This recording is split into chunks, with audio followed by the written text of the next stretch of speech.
if you ever want to geek out with Roscoe. Yeah. Do it with Roscoe. Oh, there you go. That is the best slogan ever.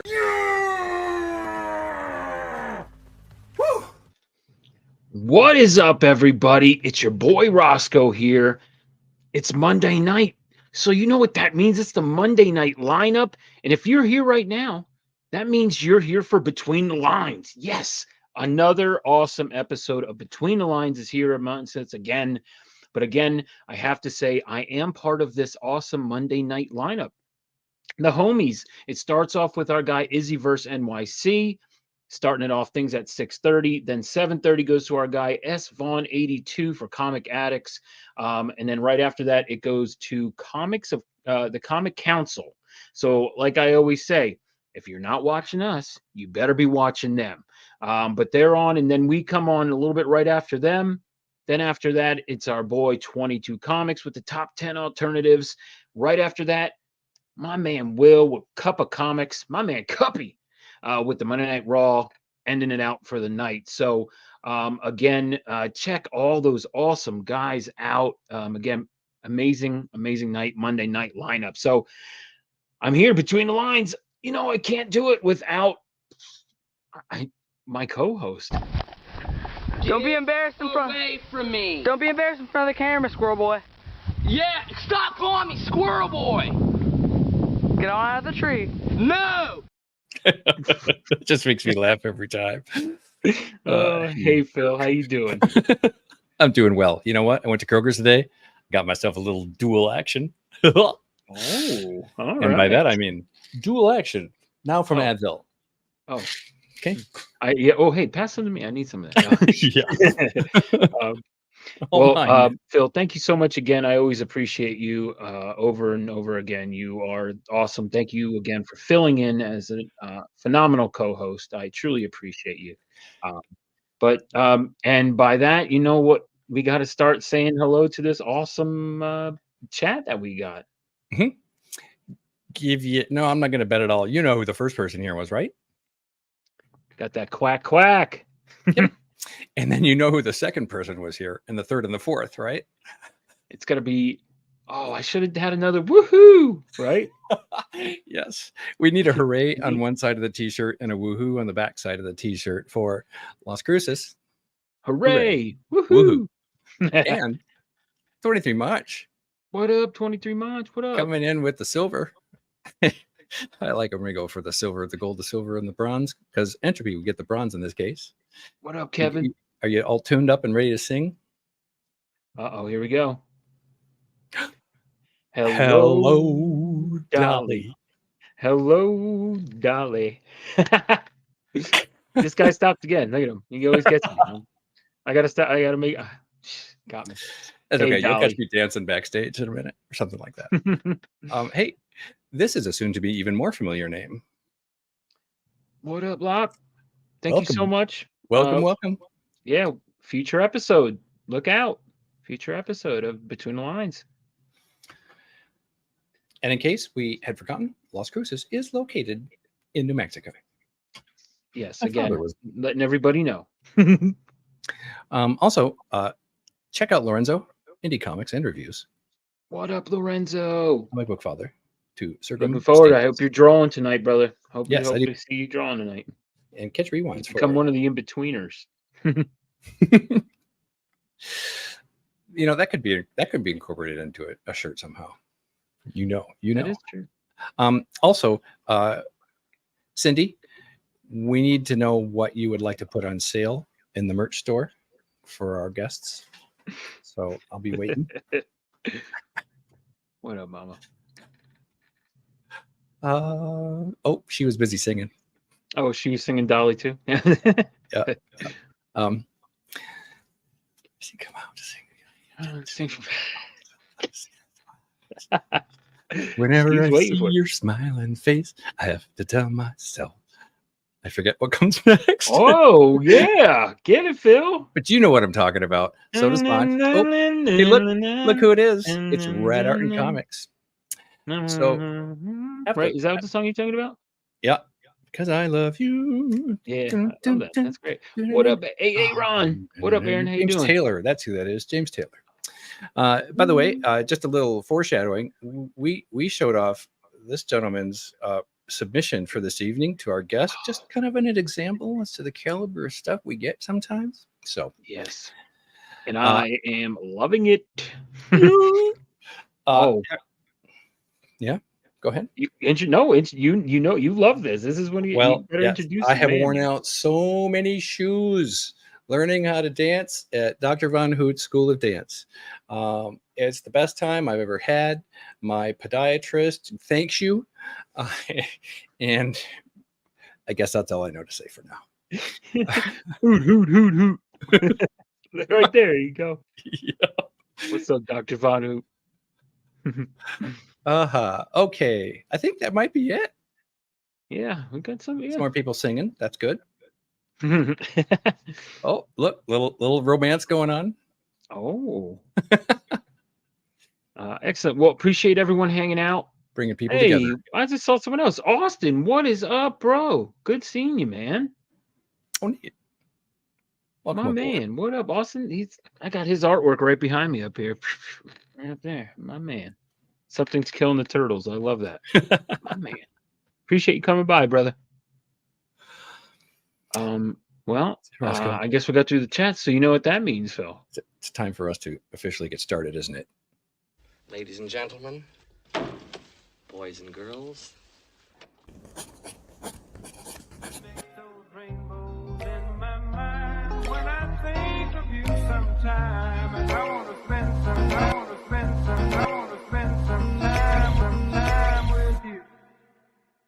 Just the two of us. We can make it if we try. The two of us, the two of us.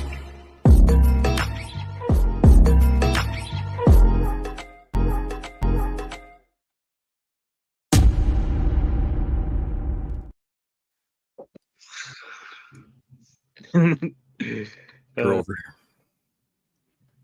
And again, everyone in the chat, start lining up some questions here. Make sure you put a Q in front of it for Phil. That's if not, great. Phil's kicking you right out of the chat. You're So out of I'm here. just letting you know. You're gone. He's You're- got full authority. Look out. You better respect his authority. What did Roscoe do? But again, thank you everyone for hanging out. Appreciate you all being here tonight. And if you're watching the rewind, thank you so much for taking the time out to hang out with us goons and just watch. We saw someone else. What up, Tricky? Did you hit it at the same time I did? Oh, there we go. No, it did a scroll to the top. Right as I love that icon. I got his artwork right here too. It's right back here. Mermaid Man and Barnacle Boy, my man. Oh, Anyway, again, we have an excellent guest. I met this guy at Heroes Con. Actually, it's really funny. My dad went by his booth when I was waiting in line and was like, "Hey, you got to check out. There's this Kung Fu monkey. You're just gonna love it. You got to come to this booth." So I'm like, "All right, let's go check it out." And needless to say, awesome guy. So again, I was like, "Hey, you want to get on the show?" He's like, "Yeah, let's do this." Awesome. So no other than I got to get our guy here. My guy, Rich Stahnke. Rich, thank you so much for being here, bro. I appreciate you. Oh, there we go. Yeah, Hitting the button and it was like not going. I'm like, hey, thank you for being here. I can't hit the button. Hit the button. Thank you so much. Appreciate you being here, brother. Thank you again, taking the time out. And again, it was a great meeting you at Heroes Con. Nice meeting you and your dad. Oh yeah, yep, Papa Roscoe. Yeah, Papa Roscoe. Rich, if you want to let people know who you are, what you got going on, and again, let people know what the theme is and why you chose it. Okay, I'm Rich Stahnke, as he said. We met at Heroes Con. I was there shilling my book, which is Furious Fist of the Drunken Monkey. That's a title I created. I do all the artwork, the writing, everything on that book. And then was there promoting some other stuff that I think we're going to talk about later on in the show.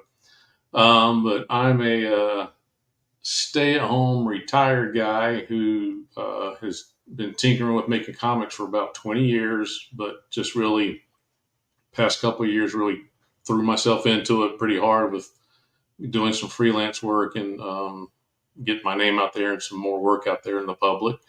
And our theme for tonight, for those who weren't paying attention to the social media, is science fiction. Yes. Yes. I'm Great pumped. segue. I love what I picked, so I'm really pumped. I can't wait to show what I drew. I can't wait to see what people from home are going to be sending us. Yeah, I'm excited about that. Yeah, that's always fun, man. We love that. So again, people, if you're sending from home, make sure you send it to our Phil at Phil's_treehouse here on Instagram. It's scrolling at the bottom if you can't see it. But again, you know the drill if you're an in-betweener. So again, but Rich, thank you so much. I have a question Yes. I always ask, and that is, what food do you hate? I hate mayonnaise. Hey, okay. Can't stand mayonnaise. Never liked it. Hate it. I don't like ranch. I think it's any white condiment I don't like. I Oh, don't like ranch dressing. I don't like mayonnaise. no blue cheese. No blue cheese. Okay. All right. Yeah, if it's a white condiment, you can pretty much take it off. Take it off the table. Yep. All right. Excellent. And I know Phil has a couple for you here too. I've got Okay. my standard two. The first one I'll ask Is is pineapple on. the food question standard? Oh, You'll I just- always ask Is that. that every episode? Yeah, I ask everyone what food they hate because I'm always curious. I mean, we've gotten stuff like we've actually gotten sloppy joes a couple times. I don't care for that either. Oh, Oh, So okay. make it a threefer. okay, you can stay. There are no wrong answers. But yeah, I know I always want to see what people hate because I hate eggs. But I also hate like mustard. But so deviled eggs are like the most all-time grossest probably thing for me. Yeah. That's throwing everything you hate in one package Oh yeah. I mean, it's called deviled eggs. Like, that's not for a good. reason. But yeah, so I always ask that every time. So, but Phil's always got two as well. Okay. And one of them is a big people Yeah, it's people just- freak out. Yeah, So- I don't even think people know how I feel about this. I don't think I've given my answer, but pineapple on pizza, yes or no? Pineapple on pizza? I like it actually. Yeah. The ham, pineapple, and then throw some bacon on there too. I'm cool with that. I mean, I'm not a pizza snob. I don't think there's certain things that have to be left off. I'm cool with it. Okay. Last week we had a guy and he was like, hell no. I'm from New York. That shit. Like he went off. Like it was hilarious. It was a So trigger. we've definitely had people that have definitely gone off the handle about it. And so No, I'm So- okay with the pineapple. I'm gonna mangle Dolly's question a little bit. Would you put dessert on your pizza? That's me. That's me torturing her question. What dessert? I've seen dessert pizzas, and I've had one or two that were pretty good. I mean, if you make a crust and throw, sugar and cinnamon on it, and whatever, it's not really pizza at that point. But it's, anything could be a pizza now, right? No. exactly, yeah. Dolly, you could be onto something there. What up, Schultz? Do we want to interpret? I missed what in the conversation came up with desserts. Did you want to reflect on your dessert comment? On mine? Yes, and if not, then I will just ask you, what is your favorite dessert? Oh God, my favorite dessert. Oof. I'm a big fan of the key lime pie.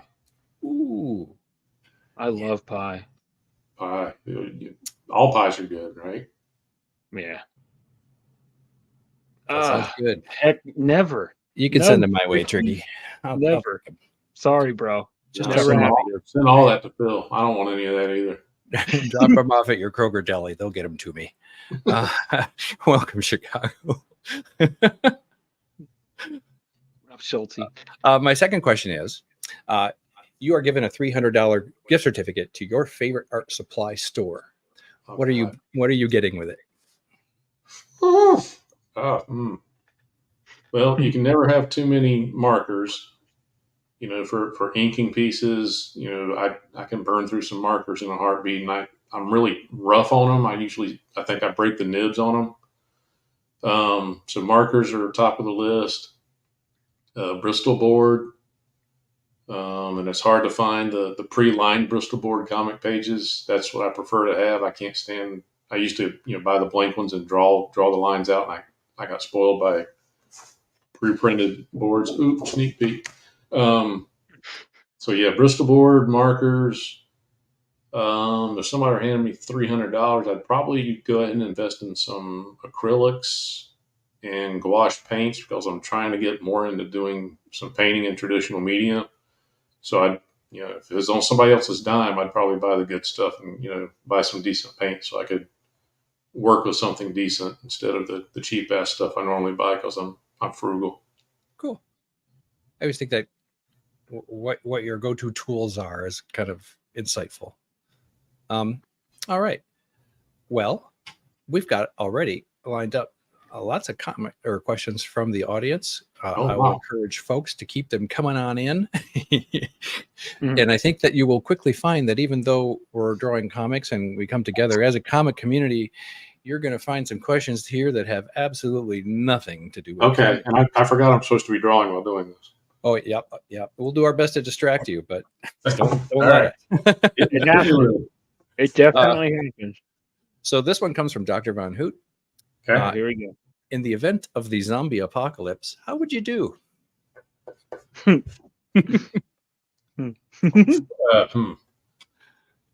From a defensive standpoint, pretty good. I was a police officer for 28 plus years. Oh, So I think I can handle some of that initial outbreak stuff, but the long term, how do you build something that purifies water, and how do you build an at-home solar generator type stuff? I'm not real handy with the electrician type stuff and things like that. So I'm pretty sure I can get by with camping and self-defense type stuff, but that other stuff where you have to start rebuilding your society and recreating stuff, I'm going to have to go find somebody else's house and go live with them for a while.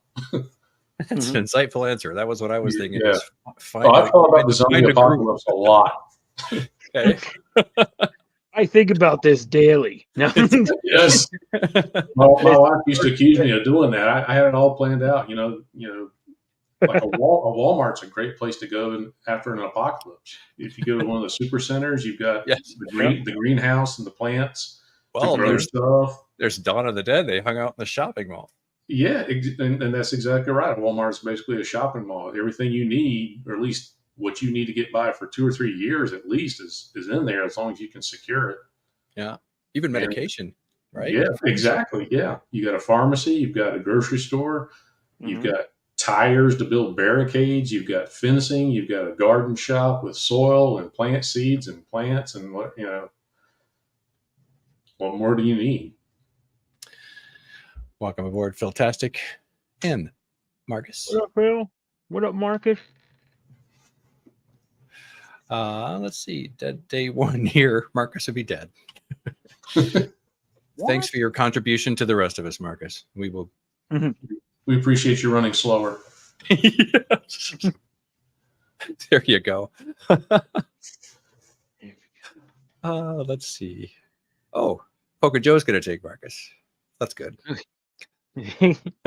That's another fun question every now and then. It's like, to be honest with you, there's a lot of community members that are going to be going to Pocan Joe. That's all. Okay. That's a fun question too. Is like, what community member would you go to, or is most apt to survive? And does he show up a bit in polls? Yeah, I'm pretty sure. Yeah. He's Okay. Let's see here. Philtastic has a valid point. kill them all. Just kill them all. Just be safe. Clean it up. Oh, thank you, Dolly. All right. Let's see here. Next question. This comes from Red Art and Comics. Aaron asks, if you had to have a member of Fantastic Four's power, which would you have? I mean, being strong like the Thing would be cool, but the covering rock stuff is, I don't think I can get by with that. We'll save that for this or that. Yeah, right. Probably Mr. Fantastic, I guess. Okay. Have a preferred actor to play him on screen? Oh God. Well, I was disappointed when we, found out that Krasinski was not going to play him. I was too. Right? 'Cause I thought that was good casting and a good choice. Yeah. Yeah, I thought that was great. We got it for what, all of 60 seconds, maybe? Yeah, a couple minutes in the hell, what movie was that? The Doctor Strange movie. I don't even remember anymore. Right. Yeah. Oh gosh. I mean, other than him, I mean, I'd have to look around a little bit. Okay. Who was the guy that they did finally cast? Pascal. Yeah. That's the guy's name? The Mandalorian. Yeah. Not that you can tell on the show, but I'm not I sure how like that's him. going to play out. I mean, I just watched a good movie with him and Nicolas Cage. Oh, Something about being fan. Oh God, I can't remember the name. It's got a long name. yeah. I know which one you're talking about. The unbearable weight of being great or something. It's Something all like that. Yes. Oh man, there's a part in that movie that I had to rewind and watch over again when they were tripping and the two guys were eating ice cream and they were like, "They talking about us?" Like, oh my! I was laughing so hard. Oh my God, it was so great. The unbearable weight of Oh. massive talent. There you go. That's Yeah, it. it just popped up on one of the streaming services. I can't remember which one, Hulu or Netflix or something. Yeah, I just watched that a couple weeks. That was good. That was a good movie. Nicolas Cage was actually good in it. Well, let's see. Cindy asks, favorite cartoon growing up? Ooh, probably Scooby Doo. Oh, nice. Because I'm old. I mean, it's the early Scooby Doo. Before Besides that, we used to watch Ultraman in syndication from imported Ultraman, the original stuff that was on in like the afternoons or whatever. Yeah, and Speed Racer. We used to dig Speed Racer back in the day. Was Ultraman live action? Yeah. Okay. Yeah, it had the dubbed voices like a kung fu movie or whatever. He came and did the same gestures to shoot his little rays and stuff. It was fantastic. We ate that stuff up. Chicago Schultz asks, your Mount Rushmore of comic book artists.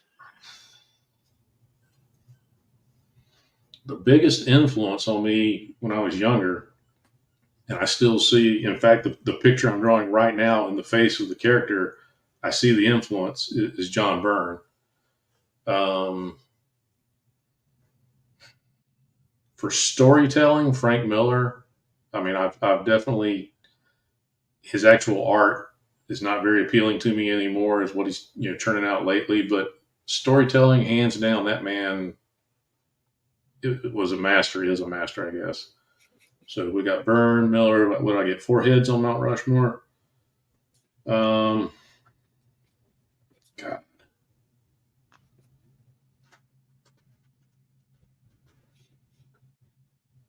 I'm a huge fan of Lee Weeks. Oh. Somebody more contemporary, even though he's been around for 30 years. And super nice guy, too. If anybody gets a chance to talk to Lee at a show, he's super nice. Lee Weeks, John Byrne, and probably Perez as far as, the people that I, snapped up books from when I was growing up and really made that early impression on me and probably influenced my work is Perez, Byrne, Weeks, and whoever the hell else I just named. I'm already forgetting. Miller. Yeah.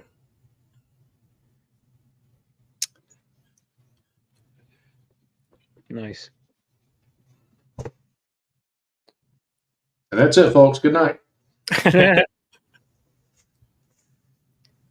Oh, wow. That's really interesting. I'm going to ask this from Schulte, too. I don't know what my answer would be. That's a creative question. Imagine your entire comic book collection is alphabetized. What 3 letters are you keeping? The rest have to go. Wow. The letter D, immediately. I'm a huge Daredevil fan, and I have a complete run of Daredevil. So D, right off the top. I also have a huge, pretty good, good sized run of Detective. So that covers that too. So that's my closet over here is just full of my comics. They're stacked up in short boxes, and there's, I think, 4 tiers to what's stacked up in there, and probably a tier and a half to 2 tiers is taken up by Daredevil and Detective Comics. So Wow. D lets me keep half my stuff. Wow. The other letter would be X, so I could keep all my X-Men, which is another 5 short boxes on the floor behind me because they wouldn't fit in the closet. I literally just did this alphabetized thing not too long ago and organized all of it. So D and X covers half my stuff, and I'll go for the rap reference and go DMX. So if I get to keep M, I get to keep everything that starts with like Marvel. So I got Marvel Tales, Marvel Team Up, Marvel 2-in-1, Marvel Adventures, Marvel Collectors, whatever. So that would let me keep probably 2/3 of my collection right there. Okay. Good question, Chicago Schultz. You That can was a sit great down question. front. You can sit down front next week. That was a great question. That's wow. Yeah, that's an awesome question. I like that. Let's see. And here's a good classic from Dr. Von Hoot. First concert, worst concert, best concert. Oh wow. Okay, I have not been to a huge number of live concerts, but the very first one, it's going to sound weird, and I bet half the people don't even know who the guy is. It was Lou Rawls. Oh yeah, you'll never find. Yeah, so I mean, he was popular up until the early '80s, maybe, and I don't know, he's probably dead at this point. But he was playing at an amusement park here near Charlotte, and it was a deal where if you paid for your admission to the park, you got to go to the free concert that evening. So I was maybe like 7 or 8 years old, and I was there with my family, and my dad wanted to go see Lou Rawls, so we all went to see Lou Rawls. So that was the first concert, was that guy. Mine was Neil Sedaka for much of the same reason. There you go. That'd have been a hell of a double bill. The best concert. Oh, that's going to be a toss-up. I just recently saw a band called Blue October. They had a hit 20 years ago called "Hate Me." That was a huge hit. Mm-hmm. They kind of dropped off the radar, and they've had 1 or 2 minor hits in the recent years. That was a great show, and it was a small venue. It was a club basically, and I was 6 or 7 feet from the stage. It put on a great show. But the best concert was Queensryche back about 35 years ago, 34 years ago. Suicidal Tendencies opened up for them. Queensryche was the headliner, and it was around the time they had their big hits with Silent Lucidity, Jet City Woman, what was the name of that album? The Empire album. That's what they were touring in support of. It was their first big tour where they were a headliner. Since their first tour as a headliner, they performed their previous album in its entirety, which was Operation Mindcrime. Oh, Which was a theme album, a story album. That's not the word. That's not the right term for it, but it tells a story. Oh, damn. Yeah, Lou passed away. So, the previous album, Operation Mindcrime, tells a story all the way through. So they didn't get to play the whole album all the way through when they were touring in support of that album because they weren't headliners yet. So when they're doing this tour, they opened up with a couple of the new songs, and then they just went right into that previous album and played it start to finish. And it was note perfect. I mean, some live performances, the band suck. I saw Guns N' Roses live a couple of years before that when they were just becoming popular, and they were horrible. They were god awful. I love them now. I mean, I love Guns N' Roses, but the concert was terrible. They sounded like crap. But yeah, the Queensryche album or that concert, that was the best by far. It was just spectacle and sounded great. Worst one? yes. That's Worst one is probably that Guns N' Roses performance. concept album is what we're looking for. Thank you, Doc. Wow. Thank you. Yeah, so that Guns N' Roses performance was probably the worst. Okay. They were opening for Motley Crue. How do you feel about, in general, the arena experience? Well, I mean, that Queensryche performance was in an arena. Okay. like I said, they sounded great. Yeah. Guns N' Roses, and also an arena. I think it was the same arena. Sounded like crap. Okay. Then the same night, the headliner on that concert was Motley Crue. They came out and they sounded great too. And it could have been intentional sabotage. The sound guy could have been jacking around with Guns N' Roses sound to make them sound bad, or they might have all just been drunk and high at the time. I don't know. Kiss used to do that to Rush. Yeah, I mean, I hear that's a pretty common thing, especially if your headliner is an up and coming band that sounds good, and they get sabotaged. Yeah. All right. Thanks, Dr. Von Hoot. 23 Munch, beer or wine? Beer. Have a favorite? Not beer. Mm-hmm. I don't like the real heavy stuff like Guinness. I'm not into that. But other than that, I'm pretty easy to please. Okay. Drunken Master 1 or 2?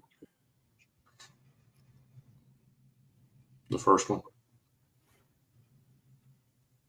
I could not give an educated answer to that. I'm guessing. Okay. Okay. Good guess.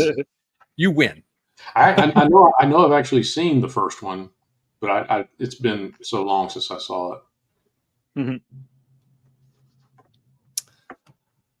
Let's see. Kelly asks, what is the most common thing you tell you? Wait a minute. Oh. I can tell you right now, I let fly with several choice curse words, and usually the F-bomb is the first one. Mm-hmm.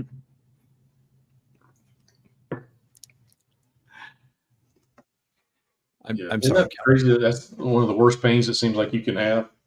Forget that whole childbirth myth. It's stubbing your toe. I don't feel like I can make that call. That's funny.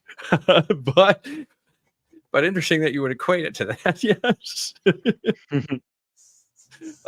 Cindy asks, oh gosh. Bob's Burgers, The Simpsons, or Family Guy?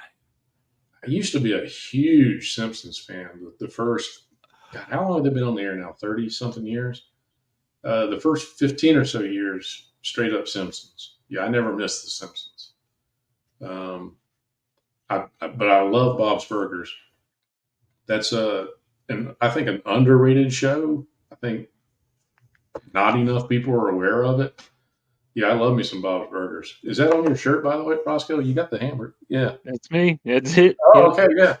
On the back it says eat at Bob's. Heck yeah, that's awesome. Oh, I'm a huge. Yeah, so I love me some Bob's Burgers. And I've actually never watched a whole lot of Family Guy. I mean, I've seen it a few times and it was good, but it's going to have to be early Simpsons, then Bob's Burgers, and then Family Guy. Family Guy is Peggy and Propane, right? Is that That's Family King Guy? of the Hill. Oh yeah, King of the Hill was awesome. Oh, that's King of the Hill. That's right. Yeah, That's Damn right. it, Bobby. Yeah. oh, it's really some. Damn it, Phil. Oh. I played the Family Guy pinball machine. That's my history with that. I started with The Simpsons, of course, growing up, loving The Simpsons. I mean, that was it. I mean, Treehouse of Horrors was, I mean, it's amazing. It's still really good, I think. But yeah. Hey, what up, Drac? But then I got into Family Guy, but then Family Guy fell off, and Bob's Burgers has just been so consistent for me, and just is so great. I missed it. What's the theme? It's Sci-fi. It's sci-fi. Chicago Schultze, my man. It's sci-fi. King of the Hill. Damn it, Bobby. This is my purse. Yo, that's one of my favorites.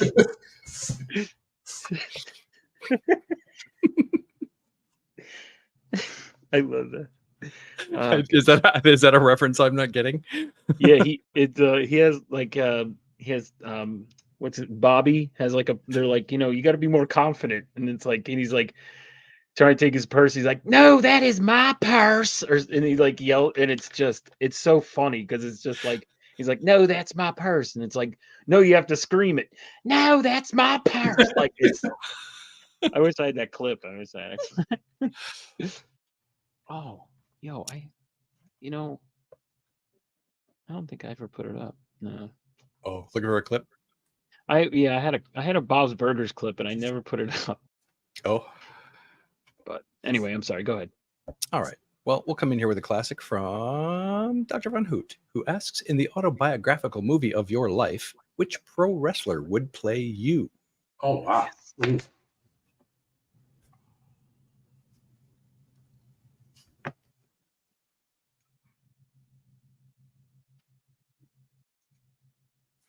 I'm gonna go old school on this answer.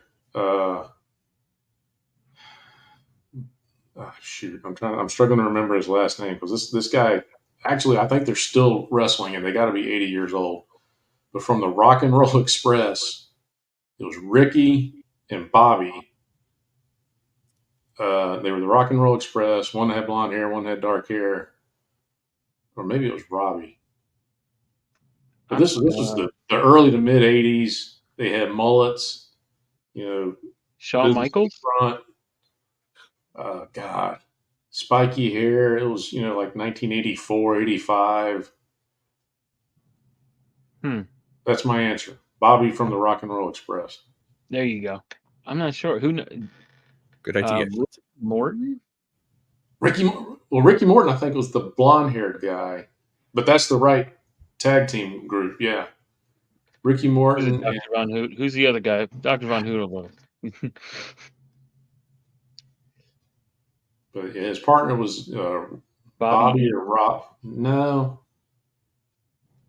Bobby Eaton was another blonde-haired wrestler guy. Rock and Roll Express was the name of the group? Yeah, the Rock and Roll Express. Man.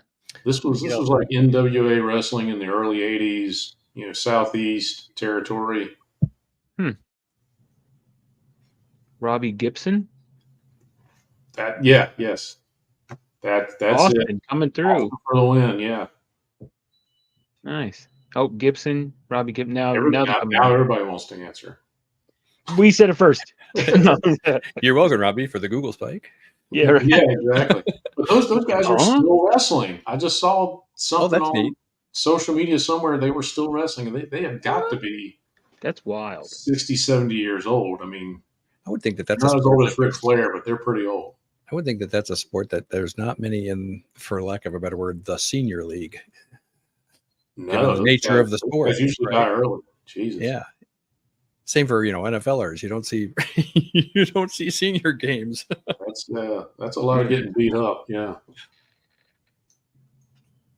I like this one from Kelly. Most memorable episode of Scooby-Doo. And do you collect the comics? Oh God. No, I don't collect the comics, and I haven't watched Scooby-Doo in so long. I mean, it was definitely a staple on Saturday mornings when I was growing up. And I've always been like a horror fan, so the kind of kiddie dumbed down horror of Scooby-Doo was something that attracted me to it. I couldn't tell you a favorite episode. Pro or con Scrappy? Con. Scrappy is like every sitcom when they introduce the cousin, the young cousin that Like bring a new fresh blood or some character into it, like Oliver on the Brady Bunch. Yeah, it's always that the show's going downhill when they start pulling stuff like that. Jumping the shark. Yep. Do you believe that aliens exist? You know what? I used more and more. I'm inclined to think yes, especially with some of the new evidence that they've actually been releasing from the government in the past. What 5 years now or so? They started releasing files and the video footage from the fighter pilots and stuff of these objects that are doing crazy stuff. So I'm more inclined to say yes. I'm not inclined to believe 98% of the accounts of people who say they've seen them or encountered them. The fire in the sky story, the Travis Walton story, is about the only one that I really put a lot of stock into. I mean, that one, when you dig into it, is just to take a group of 5-6 guys who maintain the same story for 5 decades or whatever now, have passed multiple polygraphs. that one's got a lot of credibility, I think. To They it. believe it. Yeah, they, one way or another, they do believe it. Whatever happened, or they've convinced themselves. But yeah, I'm more and more inclined to believe it. I didn't used to put a lot of stock into it, but yeah, it's looking pretty good. And in fact, I wish I could remember the name of it. I saw a documentary. I saw a guy that was interviewed on a podcast, and he was talking. He was a documentary filmmaker.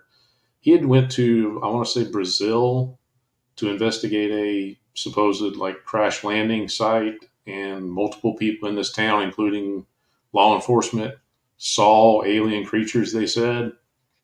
And that was a pretty fascinating documentary. That was another very believable encounter. The multiple people, multiple accounts, consistent accounts, and some physical evidence on the ground or in the area where supposedly the thing had crashed.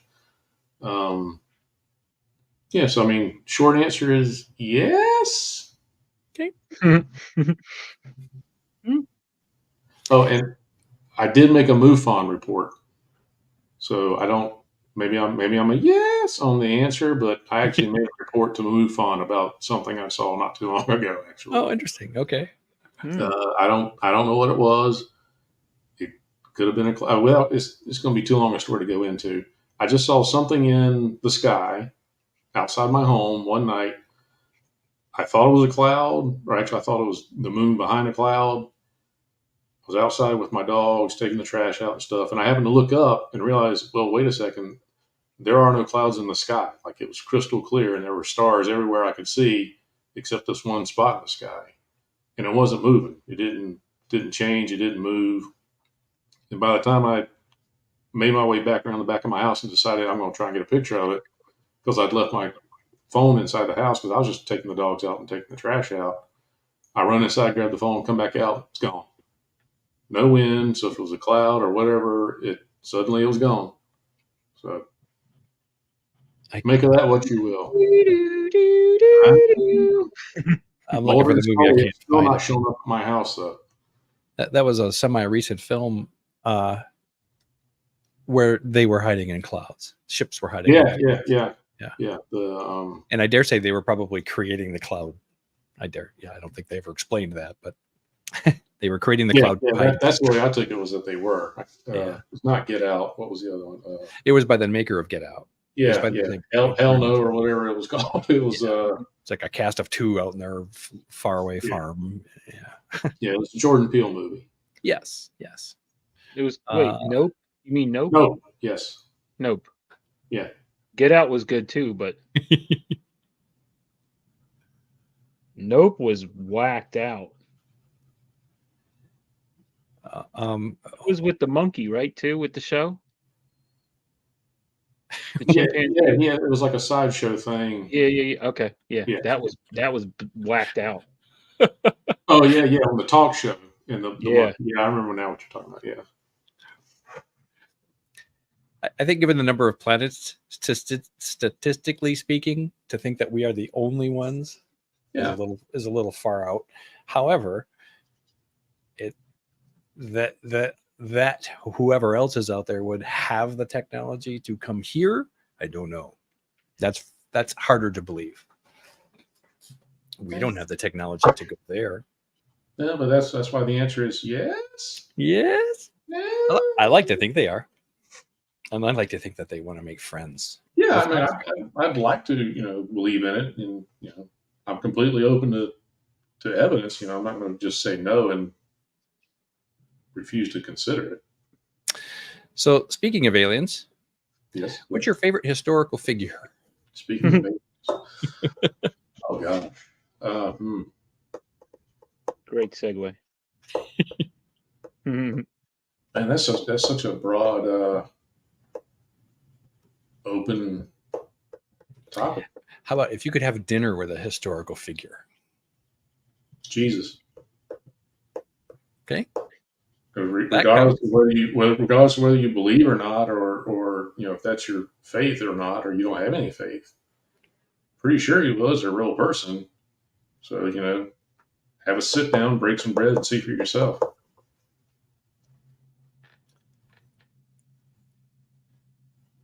Dr. Von Hoot? comes in with a classic. Your favorite movie with ninja in the title? Oh God. Oof. There was that pretty cool canon movie back in the 80s called American Ninja with God, who was in that? Was it Michael Dudikoff?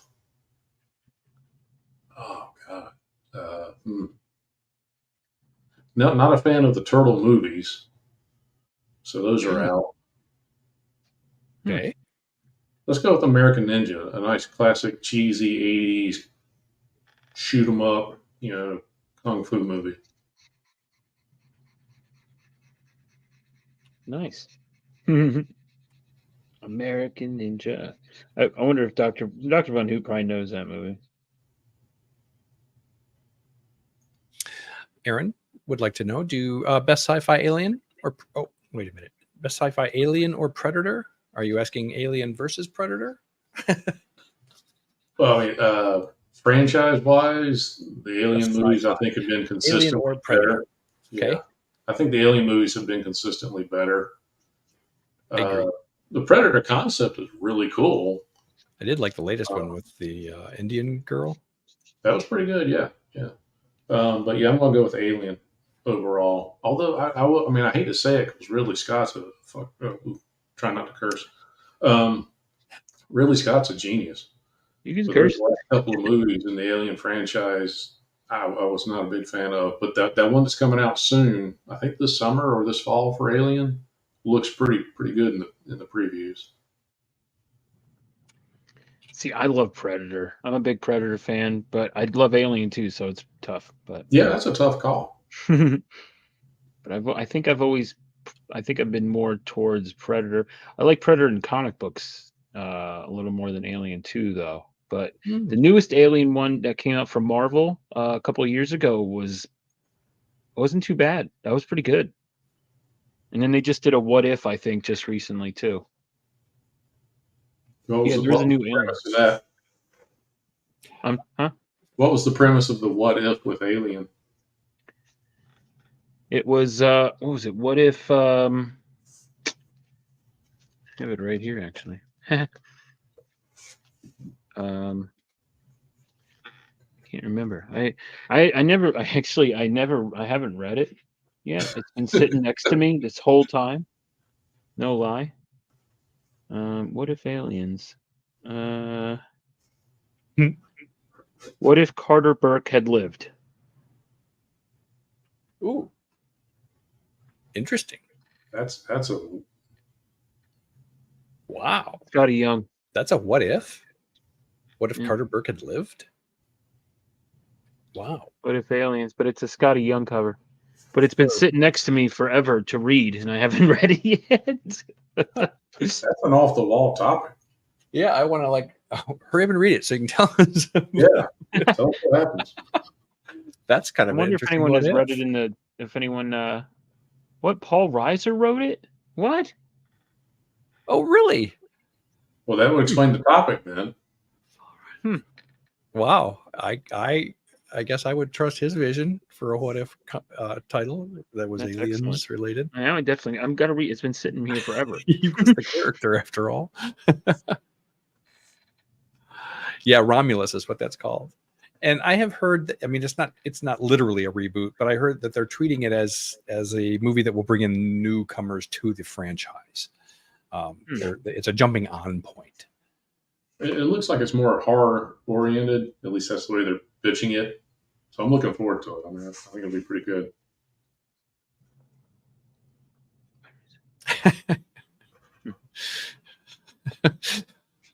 Oh, Phil. Very good. Hell no. Okay. I like this. I'm always interested in gateway books. Callie asks, which comic arc or single issue would you recommend everyone read?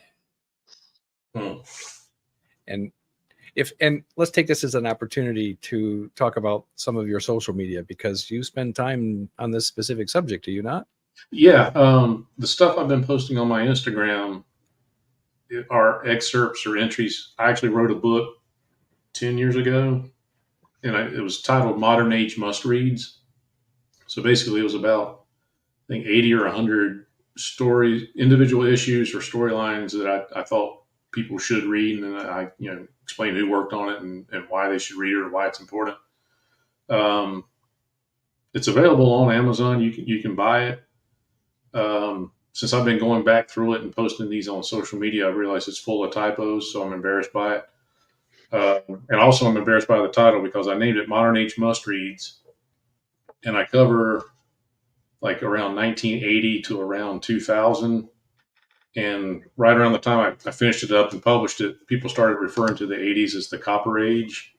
Oh. And so the modern age I was discussing was no longer the modern age. And I realized that about the same time I hit publish to Amazon or whatever on it. But yeah, so I've been posting, single issues and storylines that I think are important or people should read for one reason or another. Narrowing it down to one, God.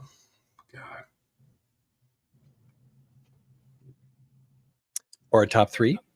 Wow. I'll be right back. Okay. Damn, Roscoe, for leaving. Sorry, I need a color. On these nuggets of wisdom.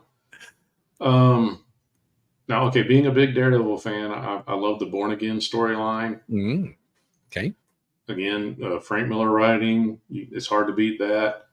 Beautiful Dave Mazzucchelli artwork. And that's where Elektra is introduced, correct? No, Born Again is when they actually kind of bring back Karen Page, who had been out of the picture for 30 years in the books. And she is falling on some extremely hard times. Basically, she got into adult films and became a heroin addict. Okay. And she sells Daredevil's secret identity. And then that information gets into the hands of the Kingpin, who then takes that and begins ruining Matt Murdock's life. Not Daredevil. He doesn't go after him as Daredevil, but he starts tearing him apart as Matt Murdock. And that's where they also introduce the fact that Murdock's mother is still alive and living as a nun in New York City. He never realized it, but he learns it in this storyline. So I don't want to spoil the whole damn storyline for everybody. But Born Again is a great, great story arc. And it was loosely what they used for the third season of the Netflix series for Daredevil, where he ends up in the church hiding out while he's healing. And Sister Maggie is his mother. Sticking with Miller, the Dark Knight original miniseries is a fantastic read. Alan Moore's American Gothic storyline that ran in Swamp Thing, that ran for, I want to say, a full year. And what was going on with that is Swamp Thing travels across America, and every issue he kind of encounters a standard horror theme. There's one issue where he interacts with a werewolf. He's got vampires in another issue. There's ghosts, the haunted house in another issue. So that's a great read. Alan Moore writing Swamp Thing is top-notch stuff. Oh, gosh. That was the first comic book that ever scared me. I literally went into a room with someone else in it just to be in a room with someone else in it while I read the story. Really? Yeah. The Swamp Thing, that American Gothic storyline is some pretty good stuff. I mean, he really went into the horror side of things and not so much, Swamp Thing meets up with Batman this issue or whatever. Was the Invulch part of that story arc? I don't recall. Which one? The Invulch, the guy with the turned around head. I don't think so. That doesn't ring a bell. Okay.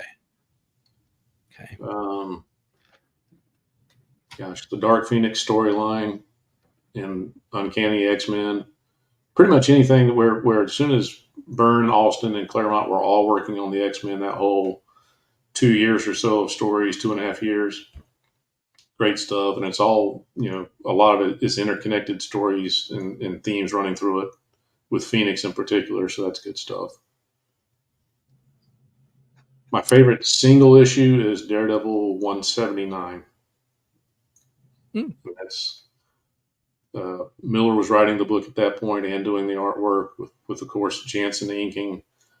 And in that issue, they spent a lot of time letting you get to know the reporter Ben Urich, the supporting character Ben Urich.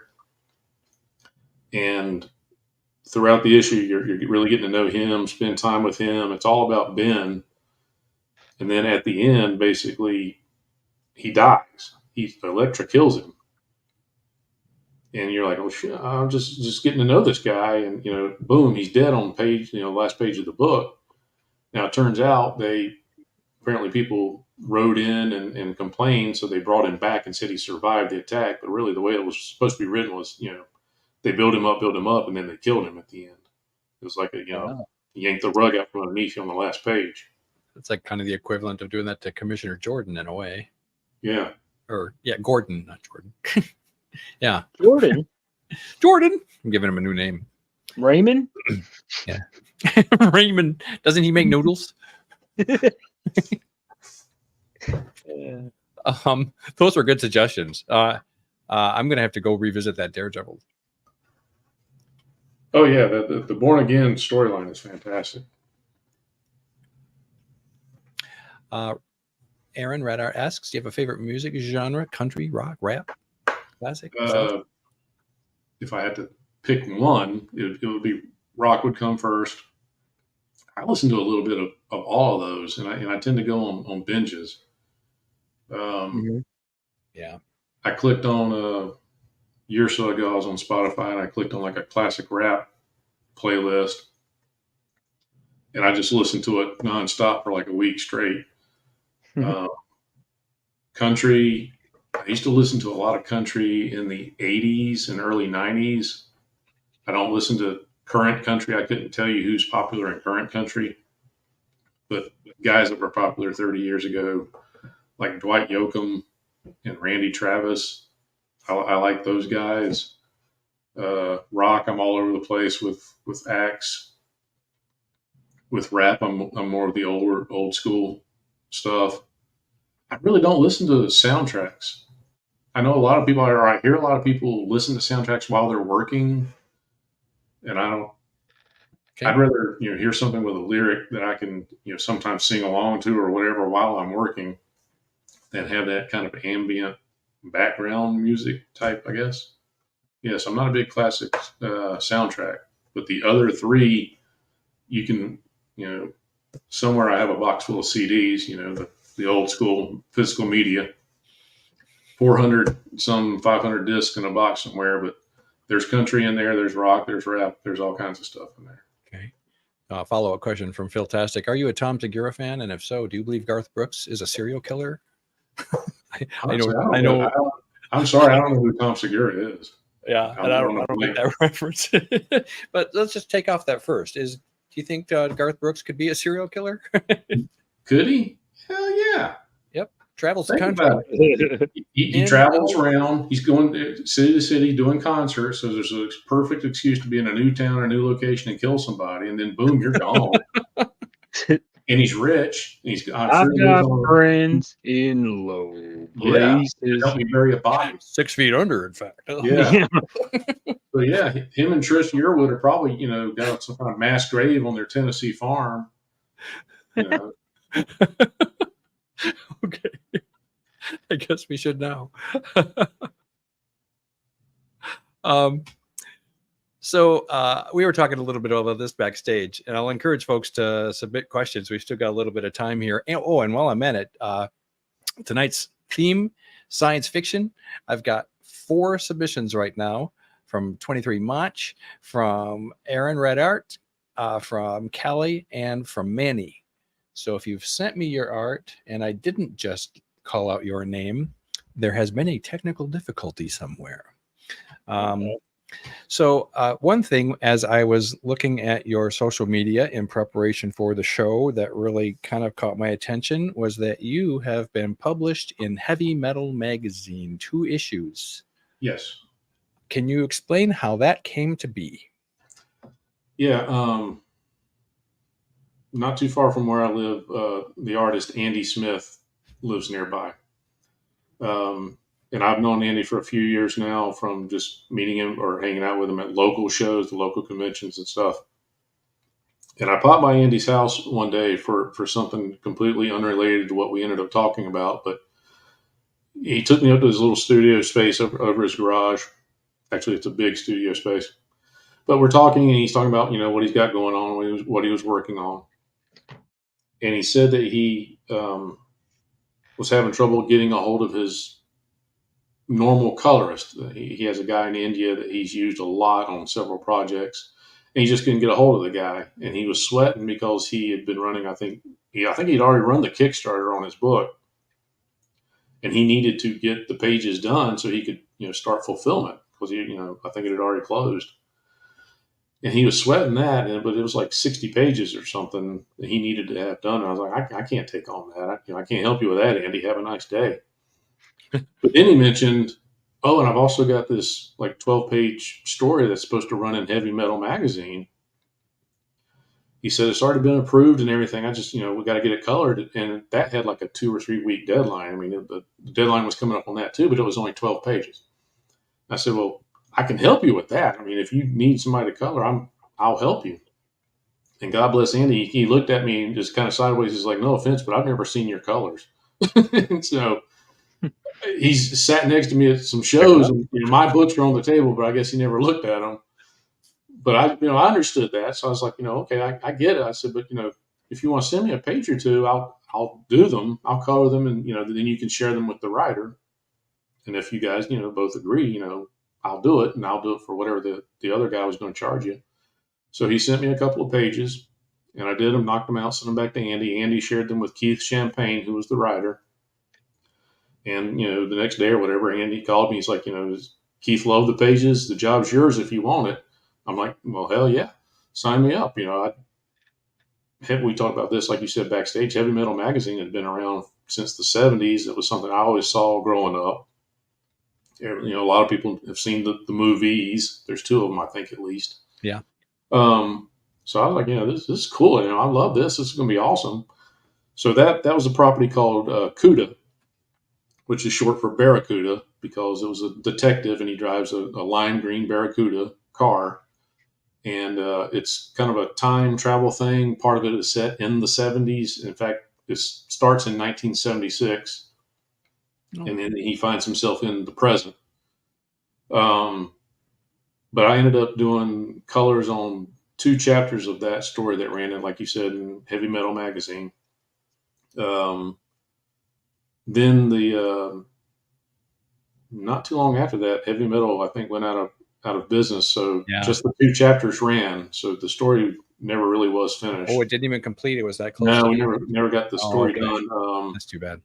Keith, the writer, wants to revisit it, but or at least get it to the point where it would be enough to fill up, say, a 1 volume, maybe 48 pages or something, and call it a day. To your knowledge, was the relationship between Talent and Heavy Metal different than a traditional comic book publisher? Since I can't really speak to it, because that was, okay. I think Keith was the guy who primarily dealt with them. And in fact, he started working as an editor with them around that same time. Interesting. All right. But yeah, I mean, I can't even, I don't even know what the page rate was. Okay. Andy paid me when I was done with the pages as far as coloring. I got my payment from Andy. Or they paid me after they got paid. So. I've enjoyed that magazine off and on since its beginnings. And I think it's interesting how it sits to some extent outside normal comic book space. You ask comic book fans on the YouTube space, what's your top 10 books or whatever, and Rolling Stone, Heavy Metal never comes up. I never hear it. True. Well, I mean, I think it's hard to find, aren't buying stuff off of, newsstand anymore, or magazine rack. You kind of have to seek it out. And maybe that's it. Just because it wasn't distributed in comic shops. I know now it's been defunct for now several years, but even, anyway. Okay. Anyway, I think that's an interesting experience just with my. Yeah, but that was, my first, I've had other published work and I've self-published, but that was the first big internationally distributed thing where I was a paid work for hire, pro work. Okay. It was in Heavy Metal magazine. So, that was cool. For me, it was. Yeah, sure. What a debut. Yeah. So to speak. And it led to what has been, a long working relationship now for the past 3 years. I've been doing consistently work with Keith Champagne, the writer. So And we talked about this at the beginning of the show, just the way that Roscoe met you was at Heroes Con. Can you tell me a little bit about what for you the con experience is like? What will make your decision that you will or will not attend a specific con? Maybe. Well, let's see. Okay, over the shoulder, is my character. Now, I started working on the Drunken Monkey 20 years ago, literally 20 years ago this year. 2004 was issue 1 when I got that out. I would go and set up at a handful of shows when that book was first coming out, primarily what's close to me geographically. I did go to San Diego 2 years in 2004 and 2005 with the first publisher of Drunken Monkey. They had a booth, and I went out there for 2 years. But other than that, I stayed close to home as far as conventions, and that was my deciding factor was, how much is it going to cost me to go somewhere? I did cons for probably 10 or so years, and then I didn't do any cons for probably 5 or 6 years straight, except local. There's one that's put on locally by some guys that have let me set up for about 20 years now. I would go and do their shows. But it was, that was a small one-day show.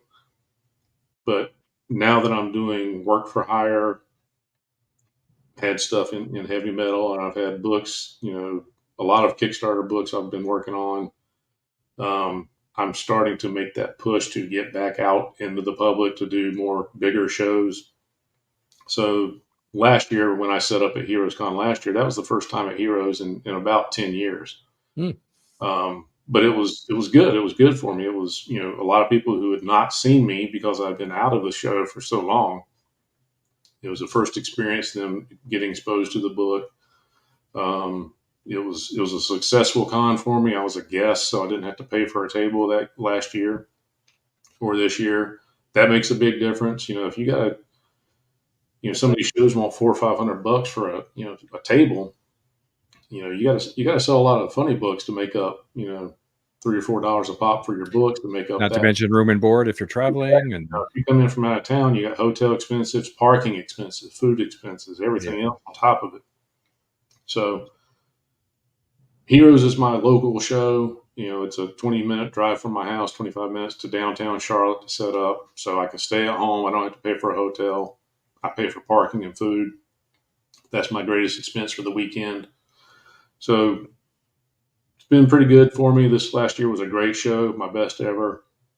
And I was promoting Drunken Monkey, which I still occasionally get an issue out, but I've been so busy working on other people's stuff and over this camera picks me up. See some foil back. Shoulder.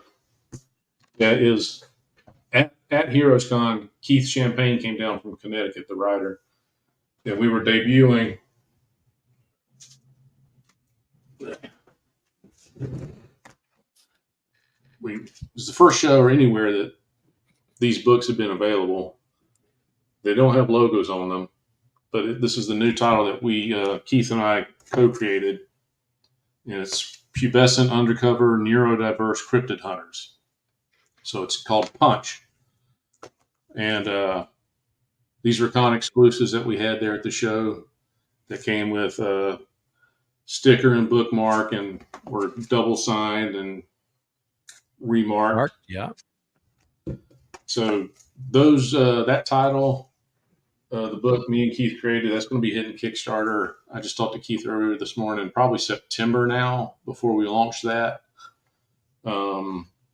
Because next week we're launching Jump number 2. This is a copy of number 1.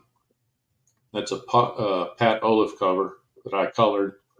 Nice. But I handle the interior colors on Jump. So that's hitting Kickstarter next week. But Punch will be coming out probably early September.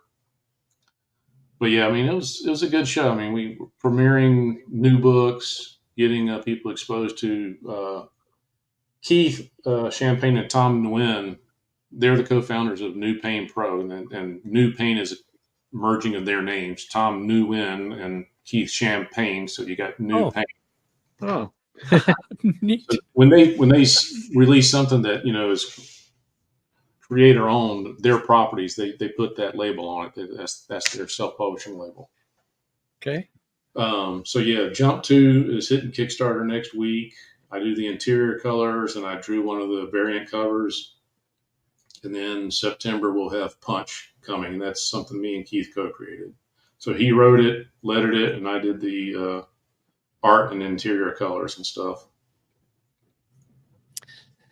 So if you could choose any two talents to sit in between at your own booth, you know, whose booth is to your left, whose booth is to your right, if it's up to you. Oh gosh. Well, I mean, there's two ways to look at that. You know, I can approach that from the standpoint of people that I actually know and know I like hanging out with, like Keith. Mhm. Champagne and I get along really well. Or do I go, traditional, like, who am I a big fan of kind of deal?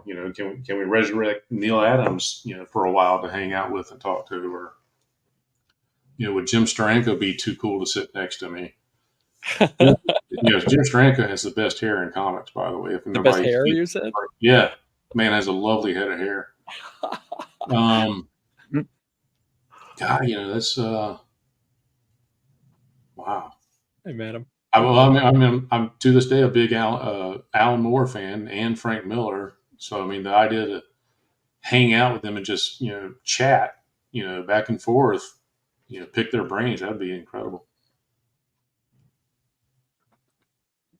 I don't think I answered your question, but. Well, you threw up some good names, though. And I recognize the dilemma. Well, plus, if you've got Frank Miller on one side and, Superstar B on the other side, no one's going to be buying your books. So, well, yeah, that's true. Yeah. And I sat next to Ron Garney last year, who I'm a big fan of his artwork too, by the way. But Ron was super nice. And it was cool. It was cool to, you look over and if they're not, engaged with somebody and talking to somebody, you strike up a conversation and start talking to them. Next to him last year was Steve Epting at Heroes. And I looked over one time and, he's sitting there by himself at the table. So I walked over and just sat down and started chatting with him. And we ended up talking about guitars. He plays guitar and, we started talking about that. And I showed him some pictures of a guitar that I had refurbished and I turned it into a Daredevil guitar. I stripped down a Squire Stratocaster and repainted it and that's put nice. a Daredevil picture on it and stuff. How long does something like that take? Off and on, it took me about a month. Hold on, I'll show it to you. Sure.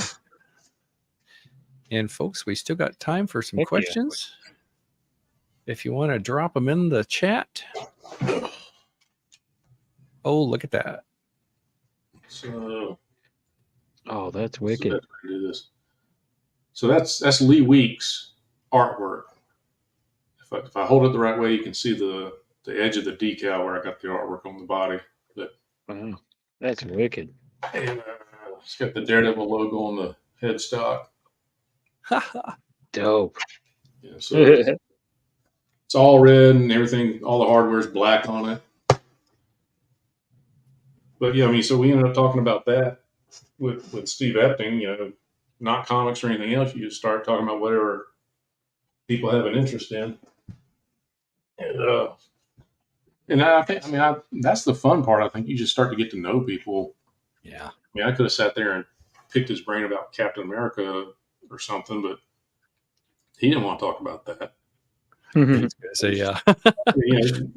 I'm sure those guys who go to shows every weekend or whatever, they're probably sick of talking about comics with people. How many of them are working on deadlines as they're at the table, as they're at their booth? Yeah, there's a lot of that that goes on. They're working at the con. Yeah. Yeah.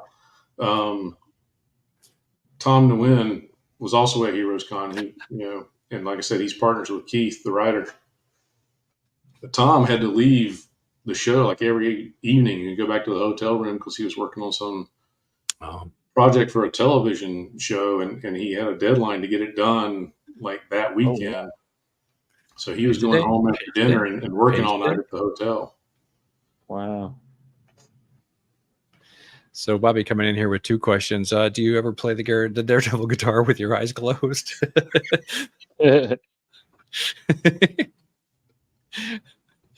I do, but it's even worse than when I play with my eyes open because I'm not a very good player. I'm learning to play.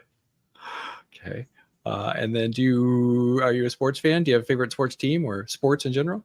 Yeah, not as big of a sports fan as I used to be, but I'm still a football fan, an NFL fan in particular. For whatever reason, I can't seem to get into college football. I know for a lot of people it's the opposite. Like they just go crazy for college football and don't like pro. But I'll sit and watch NFL, when that's on. And I live outside Charlotte, so I'm a Carolina Panthers fan. Grew up a Cowboys fan, but I tried to follow 2 teams for a while when the Panthers were introduced to the league, but around the early 2000s, I just gave up on trying to support 2 different teams and just started paying attention to the Panthers. And there's nothing to cheer about lately, but that's the team. That is They're very awful. Yeah. What's Bobby's favorite? Bobby De La Ghetto. Yeah, What's Bobby, your tell favorite? us. Yeah. Oh, Share, Bobby, share. I'll tell you straight. I already know what Bobby loves the Kansas City Chiefs. So Oh, yeah, okay. he's how from about- that area. So. How Okay, about Kansas City Current, Bobby. You got to go see one of their games. Is that But, soccer? I'm a New York Times CPKC Stadium. They built it just for you, Bobby. I'm a women's soccer fan, and so I'm going way digging a real deep cut there. Philtastic asks favorite traditional and comic artists. Ooh, wow. Ooh. Not a fan of abstract art. I mean, if I look at something, my wife jokes about this. She goes, if we're in a store looking at artwork or something for our home, she says, I'm not even going to ask you if you like that because she knows my answer is going to be, if it looks like I can do it, then I don't want it on my walls. Okay. If it's paint thrown on a canvas, if it looks like a 10-year-old can do it or did do it, I don't want it on the wall. Okay. But yes, I'm not an abstract artist fan. People who can take oil, acrylic, whatever, and a brush and canvas and then make it look real, that to me that's the talent. That's where, somebody, this is way back for some people, but like Leroy Neiman, way back in the day, some people might recognize his name. A lot of paint splattered on canvas, very loose and relatively abstract. That's a Playboy magazine, which is where I learned of Leroy Neiman. He was in Playboy all the time. Yeah, and Sports Illustrated too. Yes, if I remember right. Now that's not realistic, but you looked at the picture and you knew what it was supposed to be. You knew it was a guy swimming or it was a track athlete running or whatever, and it had energy to it. But still, that doesn't hold a candle to me to like Norman Rockwell. You look at Norman Rockwell, slice of life paintings, and I think most artists will appreciate it, but I think a lot of people look at it and don't realize just the insane amount of talent that goes into making that picture, capturing that emotion on somebody's face and that freeze frame of life or whatever. And then back to comic artists, I think we talked about that earlier. The Rushmore. We talked about the Rushmore, but yeah, I mean, in more recent years, like I said, I love Lee Weeks, Ron Garney. I'm appreciating more loose styles, I guess, in more recent years than the polished looks of Perez and Byrne back in the '80s. I like more brushy, looser stuff lately, if that makes any sense. I guess maybe you've answered this. If you're going to have a coffee table book, would Rockwell be a first pick for coffee table books? I mean, I don't know if it was going to be a first pick, but I mean, I wouldn't be mad at all if somebody gave me a Rockwell, coffee table book of pictures for Christmas or something. Not at all. Okay. Yeah, that wouldn't bother me a bit. You can do a lot worse. That's true. We talked about favorite beer, but let's just step back and broaden the scope. Do you have a favorite alcoholic beverage in general? You know, I know in recent years, you know, not everybody, but a lot of people seem to have jumped on, like, you know, the bandwagon of scotches and whiskeys, and, you know, I have a 30-year-old, you know, Glenfiddich or whatever, you know, whatever scotch, and I sat around the other night and drank a whatever of it. I'm not a big fan of brown liquors in general. In the past, I've been more of a tequila, rum, vodka kind of guy. So, I mean, I like rum, and I hate to say it because, you know, it's probably considered lowbrow, but who am I to judge? Somebody turned me on to Fireball a few years ago, and frankly, Fireball? Fireball whiskey, and which I just said I don't like whiskey, but it doesn't really taste like whiskey. Okay. It's, you know, it's one of these flavored things. It tastes like cinnamon. It tastes like, you know, it's got the cinnamony hot flavor. You mix that in with a Dr. Pepper. Yeah, that's delicious. Wow. That kind of sounds neat. Some people do it with the coconut like creme like thing and do like they're like toasted, or what's it? Oh man, cinnamon toast crunch shots is what they call it, and they use the coconut creme and they use that's probably good. Yeah. Oh. Yeah, yeah, that was a big thing for a while. I was drinking those. So what if we combine those with Between the Lines? Yeah. What if we combine those with Between the Lines? Right? Oh my gosh. Well, you can make a drinking game of it and take a shot every time somebody does something. Drunken art, son. Let's Start a see new show. here. Actually, there was a show where I think it was Drunk and Draw. Get Drunk and Draw or Drink and Draw. Yeah, somebody Drink and had Draw. it. I don't know who did that though. Yeah, An interesting idea. someone used to have a drink and draw show. So we just ran out of questions. Roscoe, do you have any? What? And I'll invite the audience. I know. I do have a question actually. Hit me, Oscar. If you had an action figure made of yourself, what would your uniform or outfit be, and what would be your one accessory? Oh wow. Hmm. I want the red jumpsuit like the old $6 Million Man figure from the 70s. If any of you guys are familiar with that, you know, Steve Austin figure came with a tracksuit, you know. Yeah. There's nothing screams action hero like a red tracksuit and white Adidas sneakers. Was he an astronaut?